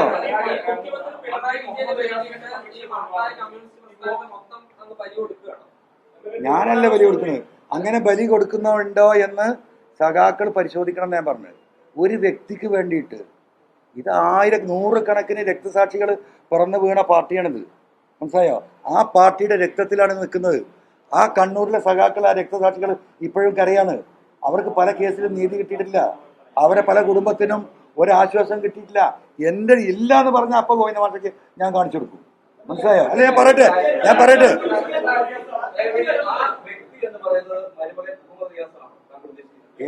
ഏത് വ്യക്തി? അതെ മുഹമ്മദ് റിയാസ്. എന്തെങ്കിലും ഒരു പണി നിങ്ങൾ ഒടുക്കി മാഷ്. മനസ്സിലായില്ലേ?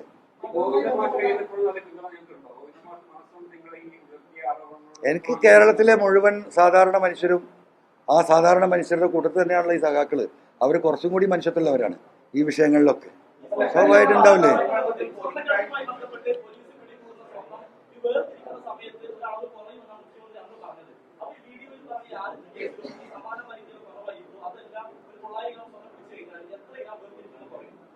അത് മുഖ്യമന്ത്രി പറഞ്ഞത് ഷർട്ടിലും പാൻറ്റിലൊക്കെ തേച്ചു വന്ന് എന്നിട്ട് അത് കത്തിച്ചു. മനസ്സിലായോ? എന്തിനാ അദ്ദേഹം ഇതിന് പണിയും നിൽക്കുന്നത്? ഇനി അങ്ങനെ പിടിച്ചാൽ തന്നെ 102 ഒരു മിനിറ്റ് നിങ്ങൾ ഗൗരവമുള്ള കാര്യങ്ങൾ ഗൗരവമായിട്ട് ദയവായി കേൾക്ക്. ഇനിയിപ്പോൾ അങ്ങനെ പിടിച്ചു ട്രൗസറിലും ഷെഡിലൊക്കെ തേച്ചിട്ടാ വന്നതെന്ന് വിചാരിക്കുക. അത് കത്തിക്കണ പണി പോലീസിനല്ല.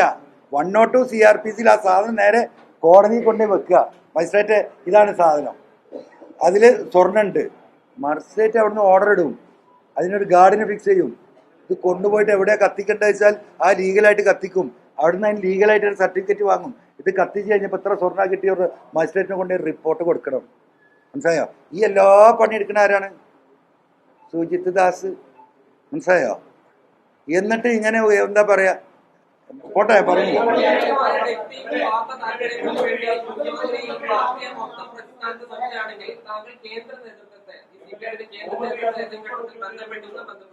ഈ കേന്ദ്രവും കേരളമൊക്കെ ഒന്നും തന്നെയല്ല. ആരോട് പറയാം നീ പടച്ചവനോട് പറയണ്ടേ?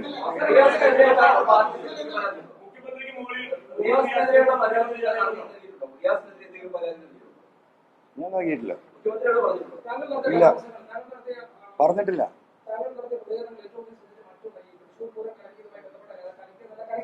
അങ്ങനെ പറയാം.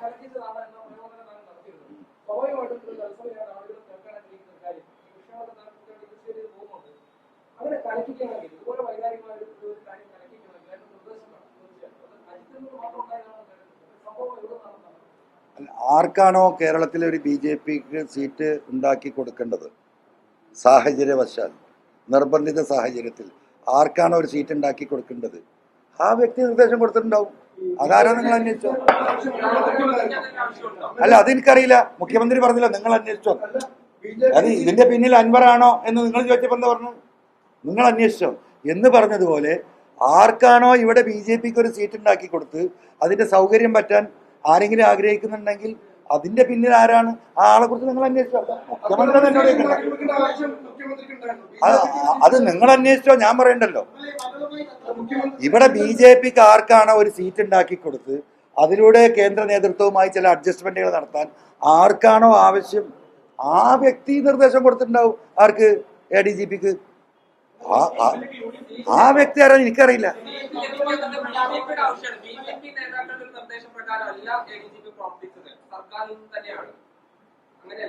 അല്ല, ഞാൻ പറഞ്ഞല്ലോ, ആർക്കാണോ അവിടെ BJPക്ക് ഒരു സീറ്റ് ഉണ്ടാക്കി കൊടുക്കേണ്ടത്, ആ എന്തിനു വേണ്ടിയിട്ടാണോ BJPയെ കൂട്ടുപിടിക്കേണ്ടത്, ആ വ്യക്തികൾ നിർദ്ദേശം കൊടുത്തിട്ടുണ്ടാവും ADGPക്ക്.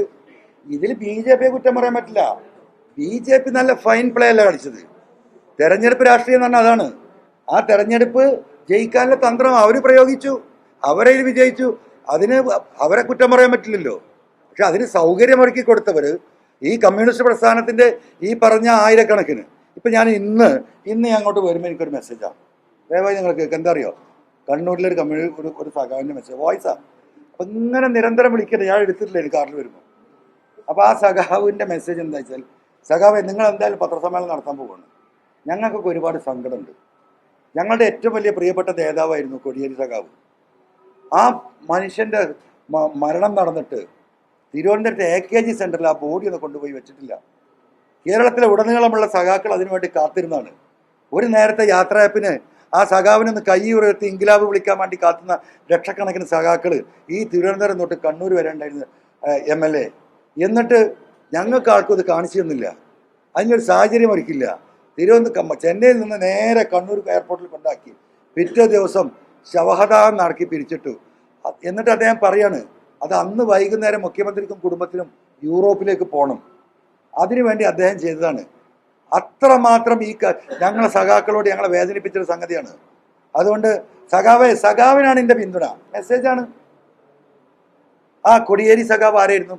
കോടിയേരി സഖാവ് ഉണ്ടെങ്കിൽ ഇന്ന് ഈ അവസ്ഥയിൽ ഞാൻ ഈ മൈക്കും വെച്ചിരിക്കേണ്ടി വരും? എനിക്കൊന്നുമില്ല, ഒരിക്കലും വരില്ല. വിഷയങ്ങളിൽ വ്യക്തമായി ഇടപെടുകയും അതിന് പരിഹാരം ഉണ്ടാക്കുകയും ഏതൊരു പാവപ്പെട്ട സഖാവാണ് പറയുന്നെങ്കിലും അതിന് പരിഗണന കൊടുക്കരുത്. ഇങ്ങനെ എൻ്റെ മോനെ അങ്ങനെ ഒരു സ്നേഹത്തോടു കൂടിയില്ല പെരുമാറ്റം. കേരളം മുഴുവൻ ഇഷ്ടപ്പെട്ടിരുന്നല്ലോ, ഇല്ലേ?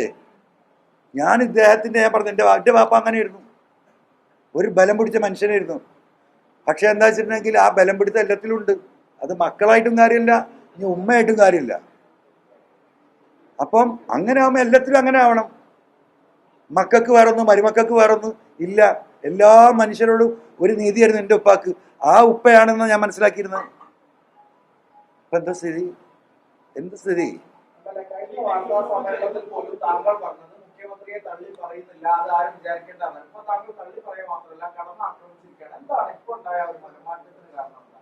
എന്നെ വഞ്ചിച്ചു എന്ന് മനസ്സിലാക്കിയത് തന്നെ.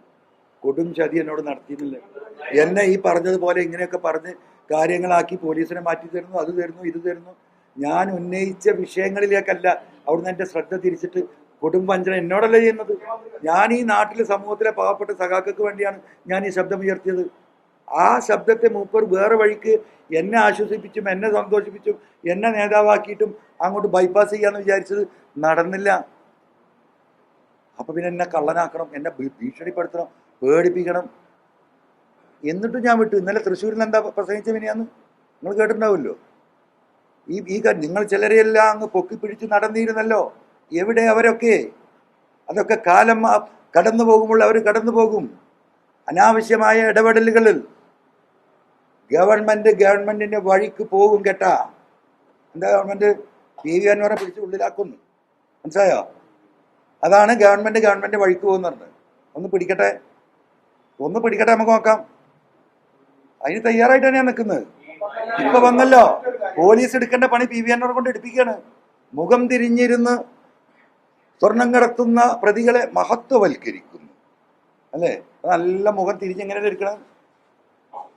ഹൈക്കോടതി ജഡ്ജിയെ കൊണ്ട് അന്വേഷിക്കാൻ തയ്യാറുണ്ടാവും ബഹുമാനപ്പെട്ട മുഖ്യമന്ത്രി? 188 കേസ് എവിടൊക്കെ ഈ ബോംബ് എത്തുന്ന അറിയുള്ളൂ.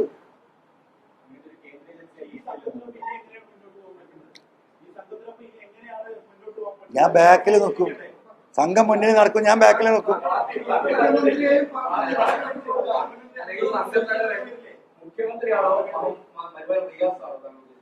ഏത്?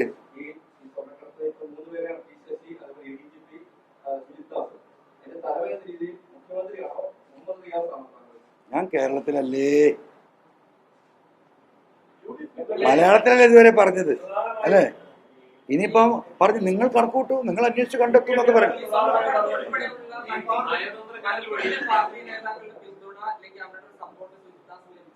ഒരിക്കലുമില്ല, ഒരിക്കലുമില്ല. മലപ്പുറത്തെ നേതാക്കന്മാർ പച്ച സാധുക്കളാണ്. നമ്മൾ അറബിയിൽ പറയുന്നത് വൈഫ് എന്ന്, ക്ഷീണിതര.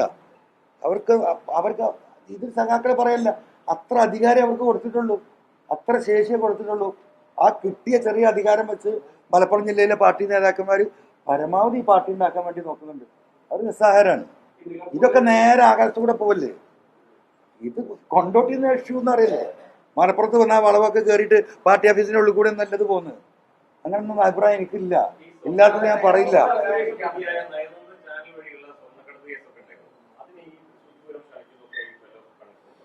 എന്തിനാണ് അവിടെ സ്വർണം കടത്തിയിട്ട് ഇവിടെ പൂരം കലക്കണത്? പൂരം കലക്കാൻ ഇവിടെ തന്നെ പണി വേറല്ലേ. അതും ഇതൊക്കെ എന്തിനാ കൂട്ടിക്കെട്ടണം? ഒരാവശ്യമില്ല മാഷേ. നിയമസഭയിൽ ഉണ്ടെങ്കിലല്ലേ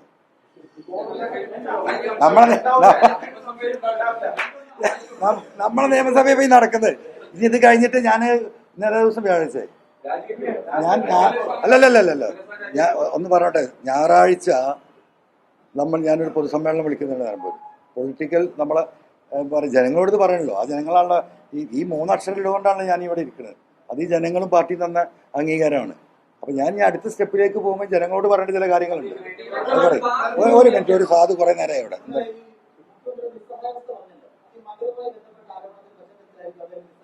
അല്ലല്ല, അത് അന്ന് ADGP സാജൻ സ്കറിയ വിഷയത്തില് ADGPയും എന്താ പറയാ അജിത് കുമാറും ഈ ചങ്ങാതി എന്താണ് പി ശശി, ഇവർ രണ്ടും കൂടി ഇത് അട്ടിമറിച്ച ആ രൂപ ഞാൻ CM-ന് വിവരിച്ചു കൊടുത്താണ്. ഡൽഹിയിൽ ഇവർ രക്ഷപ്പെടാൻ വഴിയൊരുക്കിയത്. അപ്പോഴാണ് ഇങ്ങനെയൊക്കെ എന്താ ചെയ്യാന്ന് പറഞ്ഞ ഒരു നിസ്സഹായാവസ്ഥ.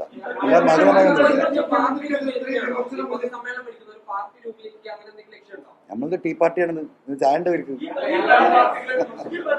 Tea party. അല്ല, ഞാനിങ്ങനെ ചിരിച്ചൊക്കെ ഇരിക്കുന്നുണ്ടല്ലോ, നിങ്ങൾക്ക് തോന്നുന്നില്ല ഞാൻ ഭയങ്കര ഫ്രീ ആട്ടോ. സത്യത്തിൽ CM ആ സ്റ്റേറ്റ്മെന്റ് നടത്തുന്നവരെ എനിക്ക് ഭയങ്കര പ്രയാസമായിരുന്നു. കാരണം എൻ്റെ ക്യാപ്റ്റൻ അദ്ദേഹമാണല്ലോ. അദ്ദേഹം ആൾറെഡി ഹാൻഡിക്യാപ്ഡാണ്, ക്യാപ്റ്റനുമാണ്. അദ്ദേഹത്തെ പ്രൊട്ടക്റ്റ് ചെയ്തിട്ടായിരുന്നു ഞാൻ നിങ്ങളോട് ഈ മുഴുവൻ സമരം ചെയ്തിരുന്നത്. എൻ്റെ കൈ രണ്ടും ബന്ധിതമായിരുന്നു. കാരണം ഈ സാധുവിനൊന്നും പറ്റരുത്, എന്നാൽ പി ശശി തെറിക്കണം, പോലീസിന് ഈ സംവിധാനം മാറണം, പാവപ്പെട്ട സഖാക്കൾക്ക് പൊതുസമൂഹത്തിനും നാട്ടിൽ നടക്കാനുള്ള അവസ്ഥ ഉണ്ടാവണം, എന്നാൽ ഈ സാധുവിനൊന്നും പറ്റരുത്. ഞാൻ അദ്ദേഹത്തെ വാരിപ്പുണർന്ന് രക്ഷിച്ച പോയിരുന്നത്. ഞാനും വിചാരിച്ചു അത് തന്നെയാണ്. പക്ഷേ അതങ്ങോട്ട് വിട്ടപ്പോണ്ടല്ലോ, അങ്ങനെ പറക്കുകയാണ് ഞാൻ ഭൂമി കൂടെ. ശരിക്ക് ഫ്ലൈങ്.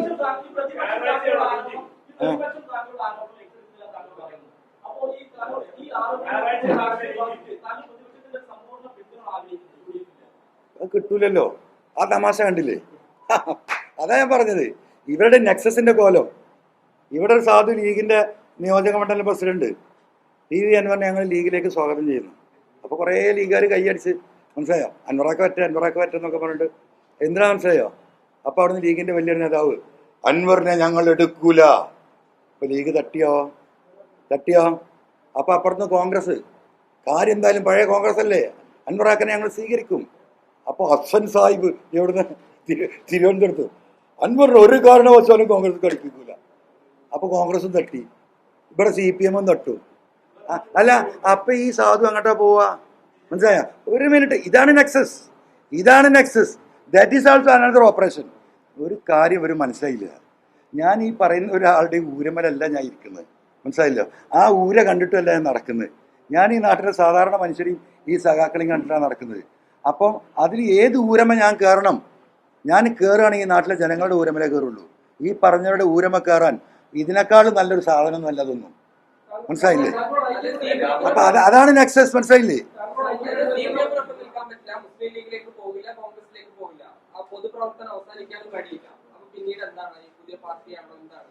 പറഞ്ഞേ കയറെടുക്ക. നമ്മളിപ്പോഴും പൂർണ്ണ സ്വാതന്ത്ര്യമല്ലേ? പണ്ടും പൂർണ്ണ സ്വാതന്ത്ര്യമാണ്.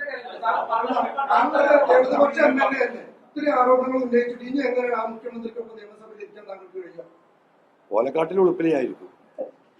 എനിക്കെന്താ പ്രശ്നം? എനിക്കെന്താ ഉളുപ്പുകേട്? ഞാൻ അല്ല, അത് കക്ഷിയൊക്കെ വിടുന്നു. എനിക്കവിടെ ഇരിക്കാൻ എന്താ കുഴപ്പം?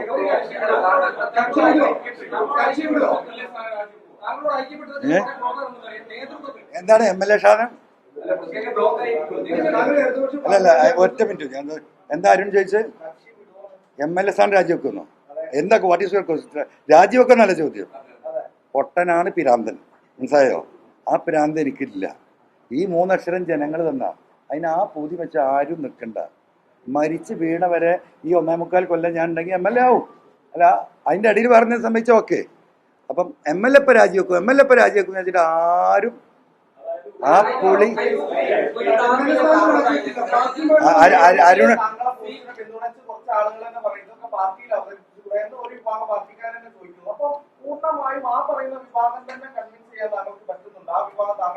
അല്ല, അതല്ല ഇപ്പം ഞാൻ ഈ ഞാൻ വിശദീകരിച്ചത്.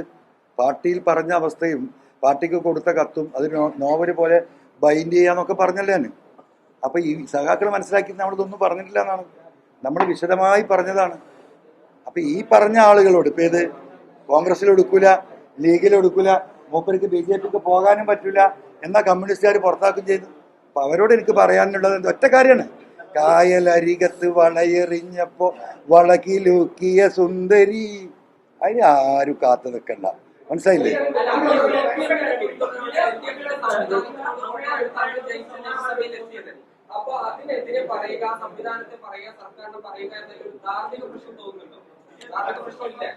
ഒരു ധാർമ്മിക പ്രശ്നമില്ല. ഞാൻ ചോദിച്ചല്ലോ, ആ മറ്റേ ചങ്ങാതിയിൽ എന്താണ് ശങ്കരനോ എന്താ വക്കീലിന്റെ പേര്? ജയശങ്കരൻ അല്ലേ? നിങ്ങൾ ധാർമ്മികതാണ് വക്കീൽ. അവനോട് ഞാൻ എന്താ പറഞ്ഞേ? അവനോട് ഞാൻ എന്താ, ഒരു മിനിറ്റ് ഇപ്പൊ ചോദിച്ചു, ധാർമ്മിക ഉത്തരവാദിത്തല്ലേ ഈ പാർട്ടിയുടെ പിന്തുണ വാങ്ങിയിട്ട് ജയിച്ചിട്ട്? അപ്പൊ ഞാൻ പറഞ്ഞു കൊടുക്കുന്നത് എന്നെ ധാർമ്മികത പഠിക്കാൻ വന്നല്ലോ ഇത് ജയശങ്കർ വക്കീല്. അവന് ഞാൻ ധാർമ്മികത പഠിപ്പിച്ചു കൊടുത്തല്ലോ. അവന് ഉപയോഗിക്കേണ്ട സാധനം ബക്കറ്റാണ്, മനസ്സിലായില്ലേ? ആ ബക്കറ്റായിട്ട് ഞാൻ ആളെ വിട്ടു നിന്നു. ഞാനൊരു MLA ആണെന്ന് വിചാരിച്ചിട്ട് ഈ പറയുന്ന ഒരുപാട് തമ്മാടി കൂട്ടങ്ങളുണ്ട് ഈ നാട്ടിൽ. അവിടെ ഞാൻ MLA ആണ്, എൻ്റെ ഷർട്ട് ചെയ്തില്ലാണ്ട് ഈ സാധുക്കൾ ഇങ്ങനെ ഒഴിഞ്ഞു പോകുന്നോണ്ടാ ഈ പറയുന്ന പൊതുപ്രവർത്തകരുടെ നെഞ്ചത്തേക്ക്, സത്യസന്ധമായി പ്രവർത്തിക്കുന്നവരുടെ നെഞ്ചത്തേക്ക് ഇതുപോലുള്ളവ ഈ എന്താ പറയുക, ഈ വാഴോളികൾ ചവിട്ടി കയറുന്നത്. അത് നടക്കൂല. എനിക്ക് അങ്ങനത്തെ ഒരു ഫാൾസ് ഇമേജ് വേണ്ട. ഞാൻ ആദ്യം പറയുന്നുണ്ട്, ഞാൻ മഹാത്മാഗാന്ധിയുടെ പേരക്കുട്ടിയൊന്നുമില്ല. അപ്പൊ ആ സ്റ്റാൻഡിൽ തന്നെ ഞാൻ ഉണ്ടാവുള്ളൂ.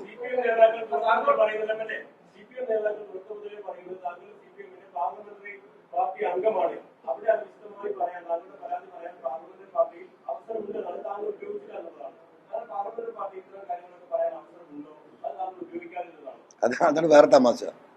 സാധാരണ പാർലമെന്ററി പാർട്ടി നിയമസഭാ സമ്മേളനം കൂടുമ്പം ചിലപ്പോൾ തലേ ദിവസം, മിക്കപ്പോഴും ഫസ്റ്റ് ഡേ ആഫ്റ്റർനൂൺ ആയിരിക്കും. കാരണം എല്ലാ MLA മാരും വന്ന് ഇപ്പോൾ 2 മണി, ഫസ്റ്റ് ഡേ ഒക്കെ 2 മണി 3 മണിക്ക് അസംബ്ലി കഴിയും.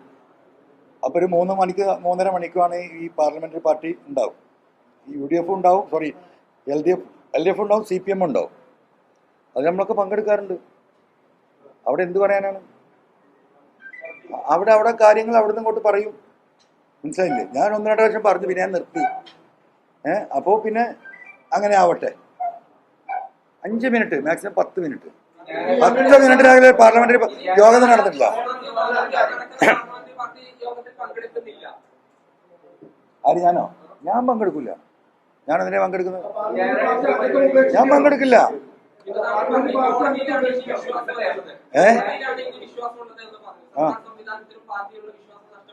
ഇല്ലാത്ത പറയരുത്. പാർട്ടി പ്രവർത്തകരിലുള്ള വിശ്വാസം എനിക്ക് നഷ്ടപ്പെടുത്തുക. പാർട്ടി പ്രവർത്തകരിലും കോടതിയിലുമാണ് എൻ്റെ വിശ്വാസം. ഈ നാട്ടിലെ ഈ പാർട്ടിക്ക് വേണ്ടി ജീവൻ ത്യജിച്ച കമ്മ്യൂണിസ്റ്റ് പ്രസ്ഥാനത്തിൽ ഇന്നും ആ പാവങ്ങൾക്ക് വേണ്ടി പോരാടുന്ന ആ ഡിവൈഎഫ്ഐക്കാരൊക്കെ എപ്പോഴും ചോറ് കൊടുക്കുക അല്ലേ? ഇപ്പോഴും ചോറിൻ്റെ പൊതിയും തെരഞ്ഞ് എവിടെയെങ്കിലും ചോറ് പൊതിയുന്നുണ്ടാകും. അവരെന്നോടൊപ്പമാണ്. എനിക്ക് അവരോടാണ് സ്നേഹം. അവരോടൊപ്പം ഞാൻ ഉണ്ടാകും.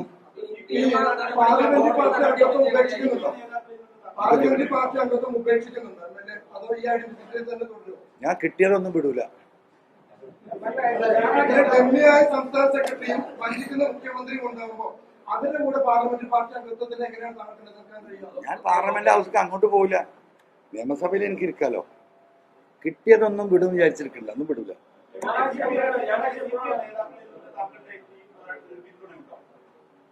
പൊന്നാര മനുഷ്യ എത്ര ടൈം പറഞ്ഞു എല്ലാവരും പിന്തുണ. നിങ്ങൾ എന്നെ പിന്തുണക്കുണ്ടോ ഈ വിഷയത്തില്? ഒരു മിനിറ്റ്, ഇതൊക്കെ നിങ്ങൾ കേട്ടല്ലോ. എന്താ പേര്? വിപിൻ എന്നെ പിന്തുണക്കുന്നുണ്ട് ഈ വിഷയത്തിൽ? അല്ലല്ല, ഉണ്ടോ? പരിശോധിക്കല്ലേ. ഇതാണ് നമ്മളെ കേരളക്കാരെ പ്രശ്നേ. സ്വന്തം അഭിപ്രായം പറയാൻ ധൈര്യമില്ല. അല്ല, നിങ്ങൾ അവർക്ക് അഭിപ്രായം ഇല്ല എന്ന് പറയുമ്പോൾ ഒരു പത്രക്കാരനായ നിങ്ങളോട് ഇത്രയും വിഷയങ്ങൾ ഞാൻ ചോദിച്ചിട്ട്, പൊന്നു സഹോദര, ഇതിൽ നിങ്ങൾക്ക് അഭിപ്രായം? ഞാൻ നിങ്ങളോട് സംസാരില്ല. Today no more question from you. നമുക്ക് അവസാനിപ്പിക്കാം. പൊതുയോഗ പബ്ലിക് മീറ്റിംഗ് ഞായറോ തിങ്കളോ. അതെ,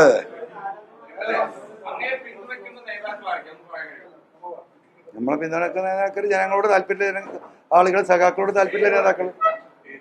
പേര് പറയാൻ കുറെ ബുക്ക് വേണ്ടി എഴുതി വെക്കണേ.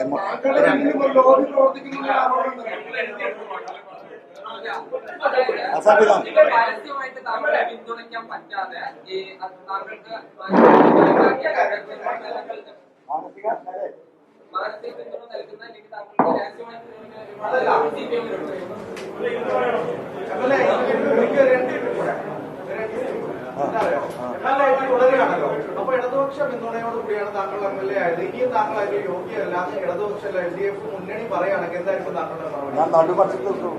ഇവിടെ ലെഫ്റ്റാണ്, ഇവിടെ റൈറ്റാണ്. MLA ആയിട്ട് തന്നെ ഞാൻ നടുവിൽ സീറ്റ് നടുവിൽ. പക്ഷെ അവരുടെ പിന്തുണയോടെ കൂടിയല്ലേ MLA ആയത്? അതൊന്നും വേണ്ട.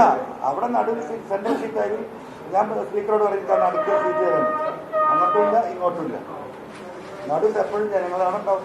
പാർട്ടി MLA സ്ഥാനം രാജിവെക്കാൻ ആവശ്യപ്പെട്ടാൽ രാജിവെക്കും? ഇല്ല, അതൊന്നും ഇപ്പൊ നടക്കുന്ന കാര്യമില്ല. Easy question. അതെ, പബ്ലിക് മീറ്റിംഗ് ആണോ നമ്മളിപ്പോ തീരുമാനത്തിലെത്താണല്ലോ. കാരണം അവിടുന്ന് ഏതായാലും പുറത്താക്കി, ഇവിടെ എവിടെ എത്തിയിട്ടില്ല. മലപ്പുറത്ത് നേതാവ് അലിഞ്ഞു കയറി വന്ന കോൺഗ്രസ്സുകാരനാണ്. അപ്പൊ ആ സംസ്കാരം ഒരിക്കൽ ഏതായാലും വേണ്ട. ലീഗ് ഏതായാലും എടുക്കില്ല, മനസ്സിലായില്ലേ? കോൺഗ്രസ് അങ്ങോട്ട് അടിക്കില്ല. BJPക്ക് നമുക്ക് പോകാനും പറ്റില്ല. എന്താ ചെയ്യാ? അപ്പൊ എന്തെങ്കിലും ഒരു വഴിയാണ്.